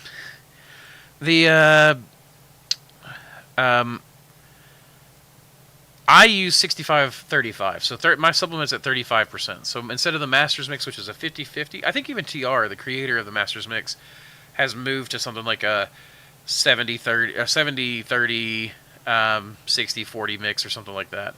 So, but it's hard for me to know. The best thing to do would be to do a test if you're just fruiting one time. Really, I think probably the big thing for if you're just going to fruit one time is to lower your water rate a little bit. You'll get bags growing in faster, and you'll get your weight on the first flush, and then the block will dry out. So yeah, never knew that this is a game changer. How long can the spawn be frozen for? Well, like I said before, I froze it for 6 hours, 6 days, 6 weeks, 6 months, a year, and a year and a half. And the year and a half was probably when I pulled it out and used it, it was explosive in growth. Now, granted, it's not economically feasible to freeze spawn a year and a half before you use it, but it gives you an idea of what it can do. It can definitely survive that winter. Do you have any plans to use mycelium to grow any alternatives? We are now growing coffins, and we need more people to grow coffins. Hit me if you want to learn more. That's actually an interesting idea. I have started playing around with mycomaterials. Just kind of playing around with different strains, like the French sawgill, some reishis, and other things to create some molds of things. Just working on like some simple stuff like some plant pots and things like that. It's just for my own curiosity. It's not something I've done commercially, but once I get this other, I'm subleasing half of my warehouse. I'm hoping that in a couple of months that I'll be able to get that back, and they'll move into the bigger warehouse next door. That happens, and maybe I'll have some space to grow some coffins or something like that. I'm down to do some creepy stuff for sure. Thank you, Andrew, for a very good answer to my question. My room gets in low 50s in winter, but I want to keep growing. King Blue should do it. I got your culture from Mycelium Emporium in here in Maine. Well, David, that's great. You should definitely get it from me, because I will tell you that it's actually a little bit different than his cell line at this point. So, and of course, I'm the originator of that strain, so I have the youngest, best copy of it. So, And with code MushRune, you get to save 20% off your order on it. Just saying. Was thinking to throw used blocks between wood along with Green Elf to try spalting wood pieces. Absolutely. I think that's a great idea. Spalting is so underutilized in the mushroom world. Psychedelics get all the attention, and I love psychedelics, don't get me wrong. I think they're going to have great medicinal usage. Sometimes I'm not really a big fan of using it recreationally, but I know some people have a great time. But medicinally speaking, I'm a huge fan. And I still think it gets too much attention. I think that, honestly, if we just normalize mushrooms and stop focusing on the psychedelics, let's focus on all the other things mushrooms do. Growing coffins, spalting wood, providing delicious food, providing good nutrients and supplements and things. Then allow the fungophobia in our society to subside and allow psychedelics to naturally, as people become interested in mushrooms, they'll become even more interested in psychedelics. They won't be able to help themselves, and allow that to normalize a little bit that way. I think we're going about it backwards. That said, I think that spalting is slept on. I think it's slept on big time. Just what little bit of spalting I've put out and the spalting packs that I've put out, and some of the people I've talked to from Hollywood, someone building a house that I had to sign an NDA, and I can't tell you who it is, and a bunch of other people, and went to work with the mills and the specialty pieces, and the spalting is so slept on. There is money to be made, and I'm working on a new spalting pack. I have beefed up my cultures big time. I've got a ton of new colors and strains and things to work with, so we'll see how it goes. I really appreciate you guys. The info really helps so much for answering that. You're absolutely welcome. You're absolutely welcome. Trading wood slabs from the mill. Yeah, that's. I need to go back down to our mill. He said I could have all the end pieces and just play with. You were an Army soldier. We can't help making fun of you, says the other Army soldier in U.S. Marine. I was in the Marines, not Army, but only for a number of months before I got a medical discharge. So I don't normally, say I'm a Marine, but. But yes, absolutely make fun of me. I think absolutely, yeah, I can take it. Trust me. Exploring a new area of dark, hilly hardwood brook. 2 hours till dark. Heck yeah, Marshall, do it. Get it. Find some new stuff and then share it with me, and then I'll share with you. Hey, no messing with the Army, folks. Nice to see you live. Looking forward to watching the rest after my hunting. Good. Yeah, please put down a comment. Let me know that you're there. Thinking tent would be cheaper to run versus shipping container, or green foam would prevent loss of heat with the metal container. I think the green foam would be better with the tent. I mean, you can definitely do some green foam on the out. A lot of people put the insulation on the inside, and I'm thinking, why don't you put the insulation on the outside where the steam won't damage it? But the shipping container, and while they're good and they're sturdy, the tent is so easy to pop up wherever you are, slam out some blocks through there. You could be there 6 months. You could literally, Nomad tech is my favorite tech. I want to be able to build my entire op where, this room, it's framed out, it's built, costs a little bit to build for sure, but it's paid itself off the first time we ever used it, and then ever since then. If I wanted to pick up and leave, I could, having left no real value behind. You know what I mean? I love the idea of tents. You pop up, you grow where you're at. If you want to move, you can move. If you don't, you sit there working just fine. I love the idea of this, being able to pick up and go. So, thing to help clean humidifier from hard water buildup. Filter it. That's about the only thing you're going to get. Vinegar to help clean it up. You can soak stuff in cleaning vinegar to help loosen that stuff, but that's really it. No, there's a golden nugget from Andrew, folks. Lower your water for a higher first flush yield. Time for me to go yell at the farm hands. Where's my whip? Well, yes, it helps, but it'll get you your stuff faster, and then you won't have to worry about your bags producing again. But I like my second and third flushes. Yep, using spent blocks and compost with biochar yeah, absolutely. Biochar is such a great addition to it.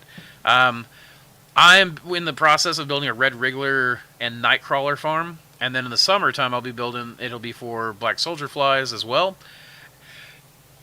Our hope is that pretty soon we will be able to have uses. In fact, I want to be able to have so many uses for spent mushroom blocks that I basically run out of my own supply, right?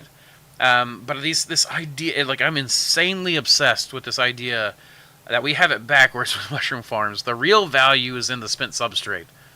It's there. The nominal first yield value of mushrooms to chefs is great value. It's a great value. It's a great valuable crop.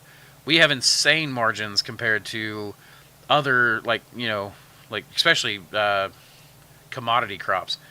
But like fresh vegetables, even, we have such insanely high margins, and even with that, I think that the real value is in the spent substrate. So, if it's bug farms, great. If it's flower farms, great. I really have this idea of maybe one day the likes of us might even go away, where we're just pure mushroom farms, and really there are either mushroom farms that are paired up with other farms, or that other farms will literally just put in a mushroom operation from a central processing facility to basically they would have a grow out op, and then they get to use their spent substrate on whatever they're doing. To me, that's just like the way to go. It just seems so useful. Okay. I remember you saying a while back that you had have hard water. Have you found anything to help clean a humidifier with hard water buildup? Oh, yeah, sorry. I skipped that first part. Yeah, vinegar is the best thing that we have plus the filter. We have a hard time keeping buildup on our heating element and our sterilizer, so every other cook we take the element out and soak in vinegar. That's not a bad idea. That's a great way to go.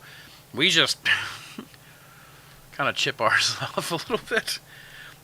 Probably not the best way to go. Hey, Ed, what's up? Glad to have Edward Grant on. I think you're right. We need to get people interested in mushrooms in general. The blue rush kind of forced the social media companies to make some unfortunate choices. Then, yeah, that's it. That's the problem. Is it's too easy to shut off and kill. When you start talking about psychedelics, some people get excited, and the people who get excited are always going to be excited about psychedelics. But then, when you have most of society, their eyes glaze over, they stop listening to you. But if you take it from the other angle and you're like, look at all these other benefits, you just take them by the back of the head and you're like, look at it. Look at all these benefits. Oh, yeah, and there's that one. And that one may be a great benefit. It may be wonderful for PTSD. It may be wonderful for trauma. It may have 10 billion things that are amazing and awesome about it, but it comes with all this baggage. And then you have these social media companies that just go, nope, you can't talk about this.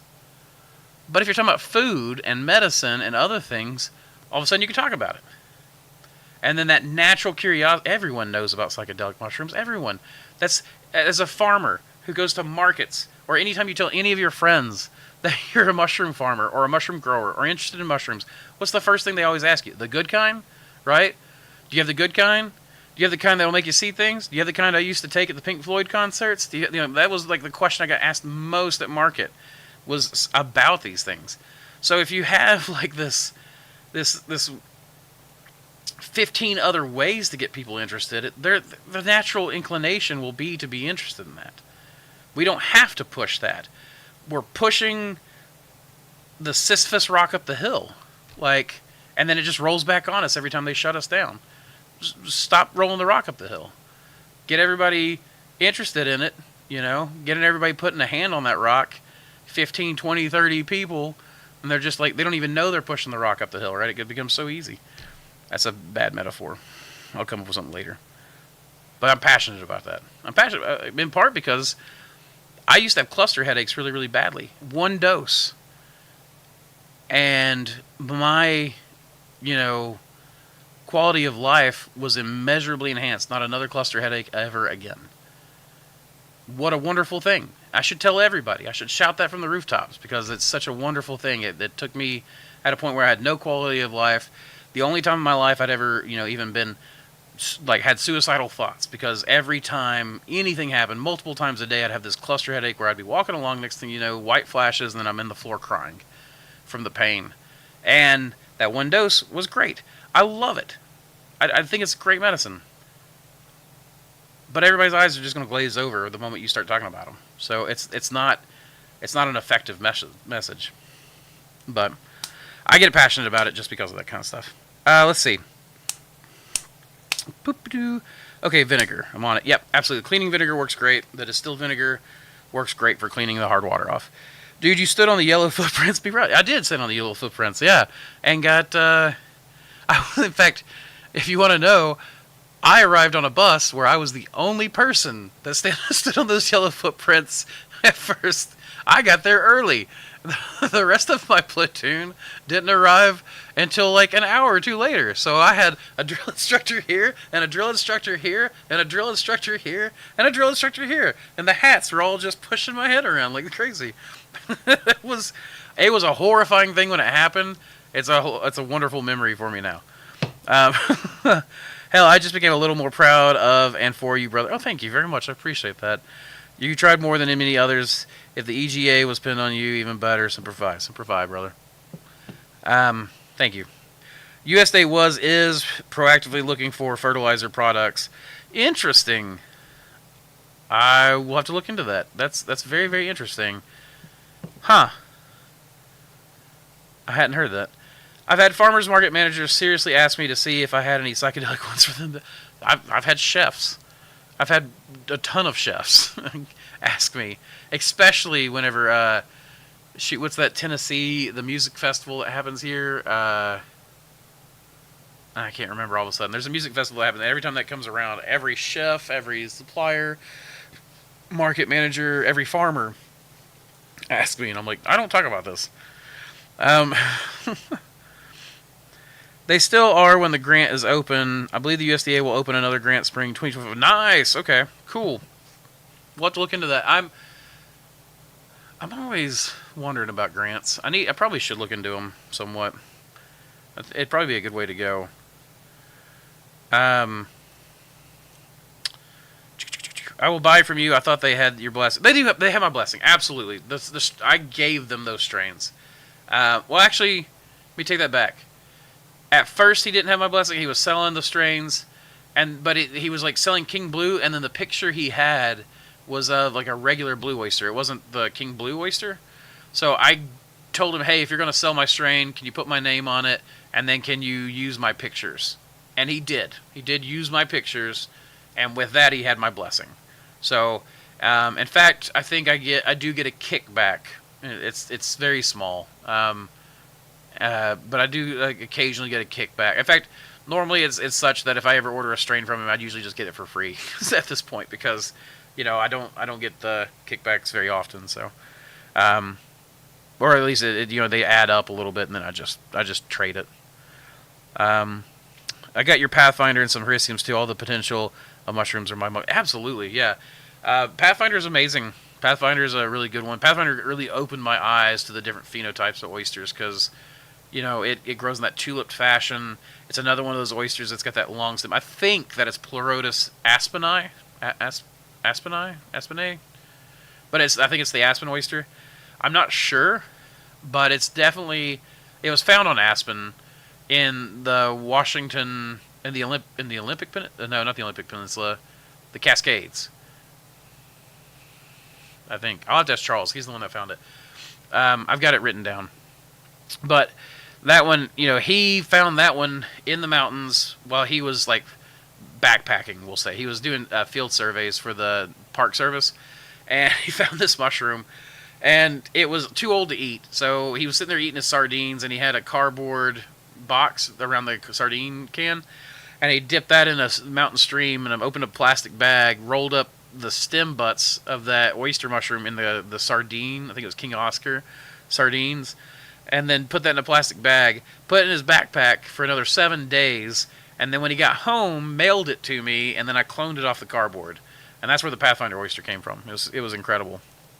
Let's see. FMFAO. Nice yellow footprint story. Oh, thank you. Yeah, it was an interesting night. Interestingly enough, I learned a trick about the government that night.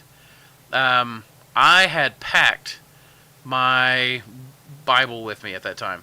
I had just come out of seminary, and decided that the seminary wasn't for me. I didn't want to be a minister.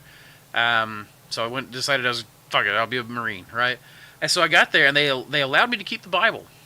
But you know how a lot of times they don't want you keeping pictures of your girlfriend and stuff like that. I had in the pages of the Bible stuck pictures of Samantha, all my cousins, the family, like the mountains from here, the mountain land, and all that kind of stuff. So I had those in there. So they picked up my Bible, and then they just gave it a little. They grabbed it by the spine and gave it a little shake, and not a single picture fell out. And then they just like said, "Okay, here you go." And then I put it, and I always carried it in my cargo pocket, that little cargo pocket on the side, and the BDUs. And from that point on, I had pictures. No one else did, like I was able to sneak those around. And then I learned that. So like, and then one time, I'm not proud of this, but I went to jail. It's just for a few nights. But I went to jail, and for nothing bad. But I go in, and so they're sitting there, and I'm like, I want a Bible. And they're like, what? They're like, what do you mean you want a Bible? You're in jail. And I'm like, I want a Bible. They're like, yeah, but you're a bad person. You're in jail. And I'm like, I don't care. You can't deny it to me.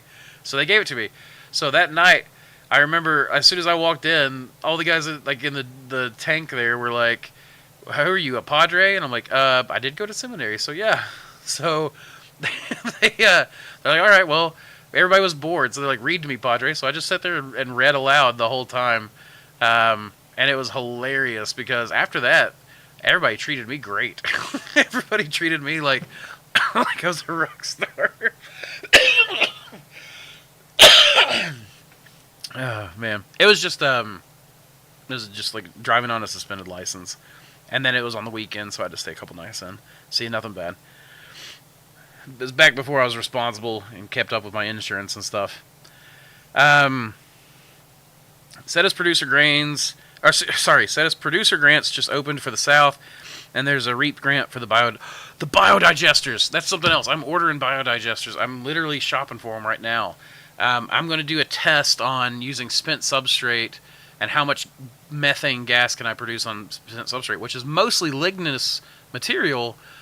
But if I was reading a study, oyster mushrooms, when on a lignous material for about 6 weeks, reduce the lignin content by over 40%, making the material there more bioavailable for biogas, or for ethanol production is what they were doing. But I mean, if it's more available for ethanol, then it's more available for the biogas as well. So I'm absolutely looking into this. I want to see if I can start pasteurizing all of my materials on my spent substrates. We'll see how that goes. USDA invites applicants for grants under the Fertilizer Production Expansion Program. The good old days of grass drills. Little grass drills? What's a grass drill? Thankfully, I've not grabbed my skunk brush and headed for the bulkhead. Oh! Grass drill. I thought we were talking about grants. I'm sorry. I made the connection now. You kidding me? I'd rather do that any day than be out in the freaking sand pits with all the sand fleas. Got good sand flea stories too. Are there any good website resources for cooking different mushroom recipes? Unfortunately, I don't know of a single source. I usually just Google them, and then I've got all kinds of recipes that I collect from that. But something Samantha and I have talked about is we're going to start doing cooking segments on this show. So pretty soon, I'll have a cooking segment that I'll be able to bloop, and you guys get to watch a 3 to 5 minute cooking video. So that is something I'm going to add. We'll probably do standalones with inserted in blog posts so that people can also just look it up by recipe. Great to listen to you while PCing grain and filling orders very light night here. Oh yeah, you're in Thailand, aren't you? Thanks for making it interesting and educational. The Sisyphus ball was a good analogy. I had to look it up though. Yeah, I love mythology, as you can probably tell. Oh shit, nothing fell out of it, man. It just stayed there. It was awesome. Andrew, thank you for all the info you put out. You inspired me to start this farm 9/2023. Began selling at markets in 5/2024, so May 20 of 24 this year. This year's Form F looks to be in the black, barely but black. Heck yes, within a year? That's awesome. That's incredible for a business. Congratulations. Okay, you threw it out there, called me a fish. What's the sand flea story?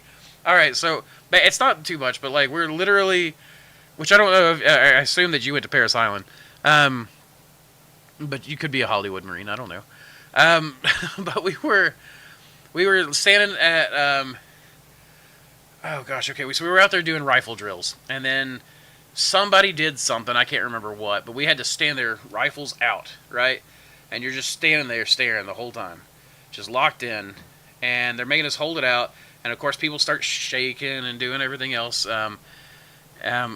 And you know those people. There's always that person in your platoon who cannot help themselves. They can't just be strong for one more second to keep you all from being punished. And we're literally standing, as we're standing there, people's arms are starting to turn black from all of like the sand fleas and stuff that are just crawling all over us. I mean, like we've been in the sand, and Holly very last.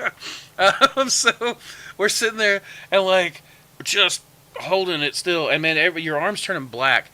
And of course, the drill instructor, and they're getting in your face and like, you want to scratch? You want to scratch? You know, oh, is it itchy? You know, and you're just sitting there and you're, just trying to keep it straight. The drill instructor gets in this guy's face, the hat's tapping, and then he starts to walk away. And as he starts to walk away, this guy thought he was going to be slick, and he just went like that. Just real quick, just scratched. And then just went right back. But then what he didn't realize were those sand fleas were full of blood, right? So, like, man, they were so full of blood, and as he, like, scooped up, it left these huge blood streaks up his arms and all the way up to his blouse. And as he stood there, and I guess he didn't see it because he was still looking forward. And the drill instructor comes by, and of course, you know how they do. They'll see something, notice something, and stop and go back. And man, he goes zeros right in on that arm. And of course, then he knew what he had done. And so, of course, we all got harangued and punished and drilled over and over and over for that. And not only that, we had to go march over to that sand pit and then just lay in that sand pit on our backs, rifles out, just lay there. And you're just getting covered, and everything hurts and everything itches, and you're just, oh my God, it was miserable. But that's my sand flea story. That guy, he just couldn't handle it for one more second. He thought he was so slick. Recruit sissin. Oh, I hate your recruit sissin. All right. Make sure to put your digester outside somewhere, as if they break, you don't want them. Oh, yeah, no kidding. That thing was nasty. We've had one before, and when it popped, it was the most horrifying smell in this entire valley for, like, days. So, all right, guys, one quick check-in with our sponsor, and I'll be right back. Introducing the future of mycology, Dr. Silurian's Elixir of Mycelial Mastery. This isn't your average culture mix, it's a revolution in a packet, crafted for the dedicated cultivator seeking unparalleled growth. Experience the visual alchemy of this masterful brew. As you mix 10 grams with 500 milliliters of water, watch the solution transform into a rich, amber spectacle, the hallmark of a nutrient-dense sanctuary for your burgeoning mycelium. This is where vibrant color meets vibrant life, setting our elixir apart from the ordinary clear liquid cultures.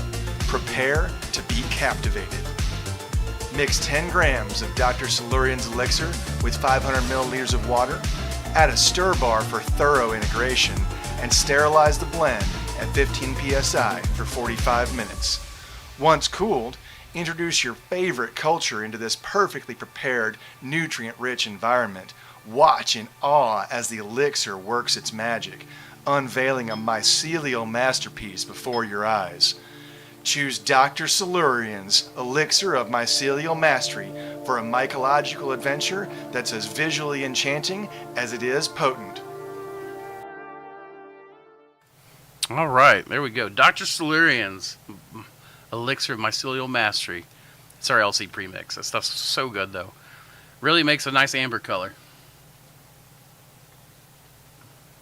And it's got a few supplements in it that Dr. Lloyd Lung worked on that helped, where he figured out what things really helped produce a lot of biomass in a liquid fermentation. So it's really cool.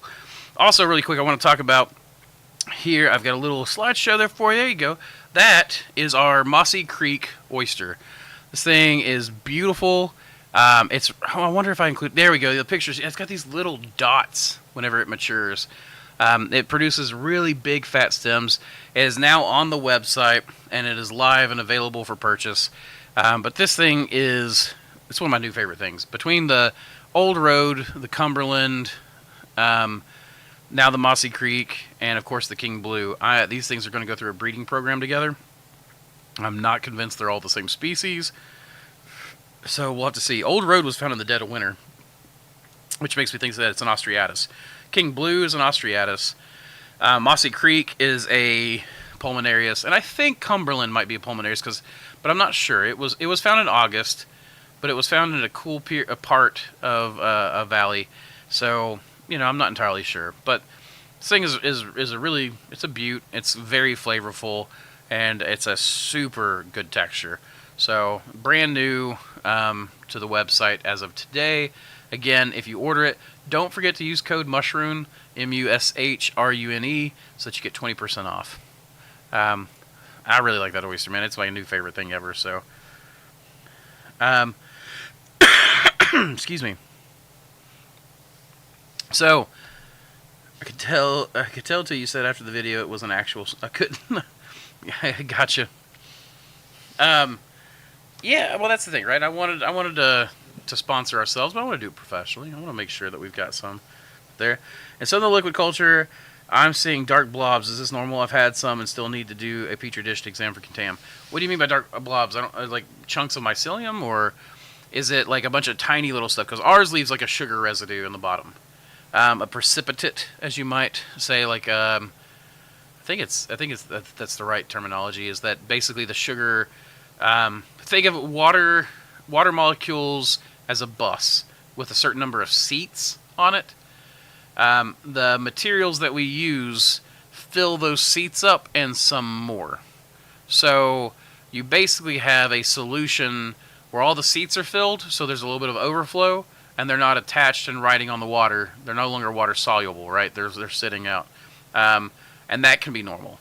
They're little dark sugar blobs. And as the mycelium grows, it takes those little bits of sugar. You'll see it. Your little jellyfish will be sitting there floating around.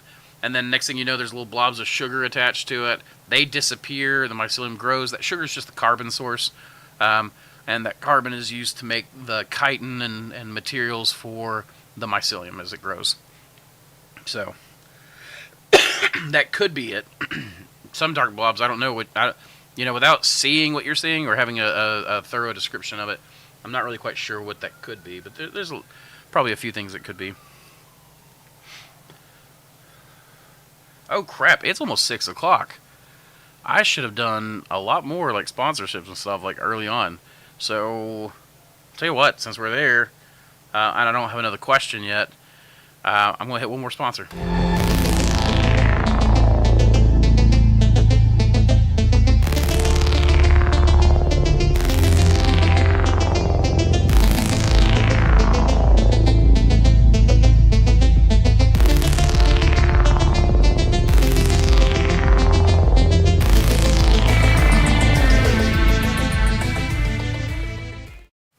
Alright, welcome back. So, that's our Bioprospector's tee. I love that t-shirt so much. Actually, I need to get myself a new one. I put a bunch of holes in the one I've got. I do want to get one also that's got a mission patch on the side. Or like a unit patch. Like a Bioprospector's unit. But, yeah, for all those out there that are interested in the Bioprospectors, represent your love of bioprospecting. We're going to probably go ahead and close this up as we go along. Let's see, I'll answer a couple more questions, and then we'll close it up. Which song? The song on that commercial?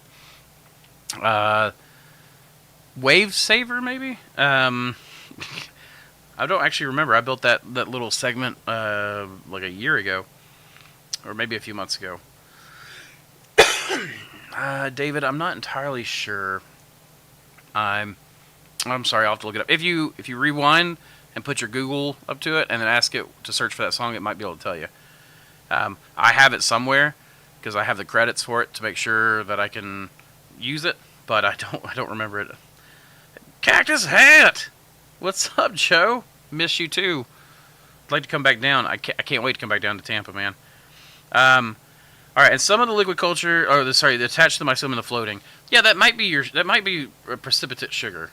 Especially if you're using our LC, the Dr. Solarians, there's definitely some precipitate there. So, Are you open to Kat coming down for one-on-one day consultation? If so, what's the best way to line up? Absolutely. Just give me a call. Give me a call or email me. Email is much slower. You're always going to get a better result by calling me. If you email me, give me 3 to 5 days to answer you.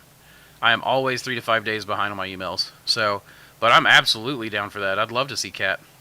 I would like to see both of you. Both of you could come down. But yeah, I mean, I'd love to. So yeah, tell you what, if you want to call me and set it up, we'll set up a date and time when I'm around and available. And David, I'm sorry I don't know the name of that song. I wish I could look it up real quick, but I've got so much going on. It's hard for me to back out of it real quick.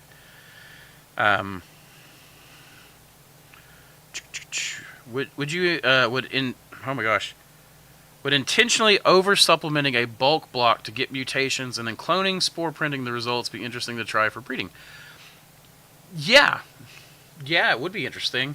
The problem is that most of the mutations are actually disadvantageous to us. They're normally twisted or stressed looking.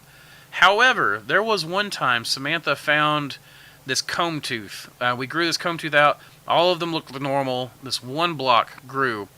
And it's like it had these especially long, thick teeth that grew off of it. And each one had like a teardrop shaped. The only thing I could really explain it as, there's a fungal structure known as ganglidia. And it's really just in the attine ants, the fungus farming ants. It's in that mycelium. It's these like little like honey pots almost. But Samantha found these. They had this, and there was like a little pom pom, maybe that's a good way to put it, at the bottom. So it was like a long, extra long tooth that then tear dropped out into like a sack looking thing that then had a bunch of teeth coming off of it. It was very weird looking. And Samantha begged me to clone that, and I was like, no, there's no way that it could have. And you know what? It totally could have. It could have been, and I never did clone it. Samantha's like, now she's like, I wish I'd just cloned it myself. And I've never seen it again, and I would love to see that again. And if I had cloned that and it had worked, then my goodness, I would be a rich man because that'd be a unique specimen. That's probably not a useful mutation to the strain in the wild, but it would certainly be unique and useful to us. So I will tell you that there are people that do strain training. I don't know if he'd want me to tell his name. I'm going to anyways, and then he can chastise me later. Jake Howard of the Mushroom Shop LLC basically had a mushroom that he wanted to grow with a little bit more biomass to it, I guess you would say. So it's like a mushroom. The mushrooms were small. This was a very unique mushroom, one that not very many people grow or know of. And its yield was just not great. So what he started doing was he would take out of a batch, he would find the mushroom, the largest mushroom, like with the biggest stem, and he would take measurements. And then he would clone that one. And then he'd grow it out. And then he would grow another batch out. And then he would pick the biggest mushroom and he would clone that one. And I can't remember, I think he said in 3 generations of that 3 clonal generations, just that single selective process, he had already doubled the size of the average mushroom in those batches. You can absolutely train strains this way. Like it's something that can be done. So if you can take a mutation and that mutation continues down, like right, it continues in the genetic process, then you can train it for more and more of that. You want a mushroom that twists, pick the twistiest one, clone it, do it again and again and again, and who knows, you may get an entire block of just these twisted warped mushrooms. It could be kind of cool. For breeding purposes, it depends on whether it is an actual genetic mutation that shows up in what's called the germ cell. Germ cell is the spores. In humans, it's sperm and egg, or animals, it's sperm and egg. The germ cell is the reproductive cell. So just because there's a mutation in an individual doesn't mean that it will carry over to the germ cells. But you won't know until you try. We don't know enough about fungal genetics yet to know everything. Fungal genetics rely very heavily on epigenetics. So if you think about it, nothing about fungus is simple, but fungal DNA is simple-ish. The structure of fungus is very, very simple, right? It's just a bunch of tiny little hyphae. Everything about fungus is hyphae rearranged in one way or another. There's 3 types of hyphae: generative, skeletal, and binding. Each one causes something different. The binding typically is what gives like a polypore that's really hard, like woody. That's what gives it that woody characteristic. Most of the funguses we're growing, like oysters, enoki, things like that, I believe are what are called mimetic. It means that they only have one type of hyphae. It's the generative form. But so this simple, the whole point is that all this simple structure, the reason why mushrooms are able to do so many great things, chemically, physically, whatever, is because of how their reliance on epigenetics. They rely incredibly heavily on epigenetic switches, which then turn off and on and open up certain processes, turn off certain processes. So sometimes the epigenetic switch is flipped, and it makes a new phenotype that is not transferable or pass-onable to the germ cell line, so to its progeny, its children. And sometimes it is. And we don't know enough yet to know everything. So, there you go. The answer to your question is, but try it and we'll see. I would love to know. Thanks again, Andrew. See you next time. Absolutely. I'm leaving here in just a minute. I've reached all the stuff if you are working on right up my alley. I'll be paying more attention to the channel moving forward. Keep the good work. Absolutely, Vegas Freeballer. I'd love to have you on every Thursday at 4 p.m. Eastern. Are you planning on making a video about your breeding process? I have several breeding processes. The answer to that is I'm probably not going to make a video yet. I am working on a book, so which I probably shouldn't talk about, but because who knows, if I ever don't finish it, then you guys will be expecting a book that of course I don't finish. I always talk about things way too early. But in that, I'm going to go very heavily into what I call peasant breeding styles, and then scientific breeding style, like research breeding styles, and then what I would even call like a commercialized breeding style. And there are like traditional ways which I would consider more the research style, think monos and things like that. And then there's peasant style, which I would consider, which is like low tech, think PF tech, that kind of stuff. But there are a way to do crosses in PF tech, very easy.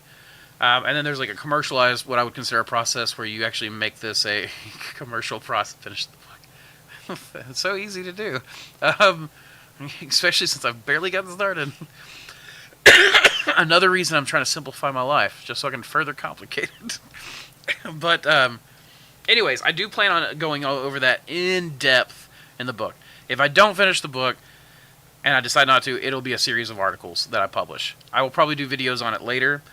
Right now, I'm probably just going to be doing the show for a while, and I'm happy to talk about a lot of stuff on the show. But I don't have any plans to do any in-depth breeding videos yet. So, let's see. Thank you. I really enjoyed the stream. Been re-inspired. Absolutely. I'm glad you've been re-inspired, Nancy. Peace out, guys. Excellent. It seems like a lot of you guys are going, let me go. Is the code MushRune also for the organic soy pellets? No, I don't sell organic soy pellets. MushRune is only for mossycreekmushrooms.com. Where you're on the organic soy pellets, that's Mushroom Media Online. I don't make any money off those, so I can't offer a code on those. I can only offer a code on my website. I have been thinking, well, that's for another time, really. And thank you. I appreciate it. I will work on finishing the book. And I appreciate that you think that what I know is worth sharing. I only know what others have taught me. But I would love to be able to condense that down into a easy to digest format and then publish that. I think that would be something I would really enjoy. So, with that, y'all, I really appreciate you hanging out with me for 2 hours. This seems to be about the magic time for me on this show. But appreciate you all hanging out with me. Don't forget your discount code. I'm not going to say it again because I don't want people to be able to just tune into the last second and getting it. I want them to actually watch the show, so it's random. But check that out. Get 20% off your guys' orders. Check out the new stuff that's coming up. We've got a lot of new strains. The Fringe Sawgill goes up in the next couple of days on the website. There'll be another category where we put a lot of the miscellaneous polypores and things. So there's a lot of cool stuff coming to the new website. Samantha's actually got a whole new like aesthetic makeover even that's happening that she's not published yet. So the website will hopefully get even prettier. And she's all of those icons and stuff on the website. I just want you guys to go check those out at some point. Every single one of those icons, Samantha's made that. Samantha's worked very hard on a lot of this stuff, so it's, I'm really enjoying a lot of that's coming out. From Portugal, yes, I'm supposed to contact you. We need to get contacted because I've got to get you to pay international shipping. I can't do free shipping to Portugal, to Europe. In part because we got to do a phytosanitary certificate, so we actually have some stuff to discuss. Send me an email. I'll send you an email. We'll get together. We'll have it figured out. But with that, y'all, MushRune Cast was fantastic. I appreciate that. Y'all helping me cast those mushrooms and seeing what's coming up for the future. That said, I don't know. Did I already do Keep Spawning Culture, y'all? Well, Keep Spawning Culture, y'all. Take it easy.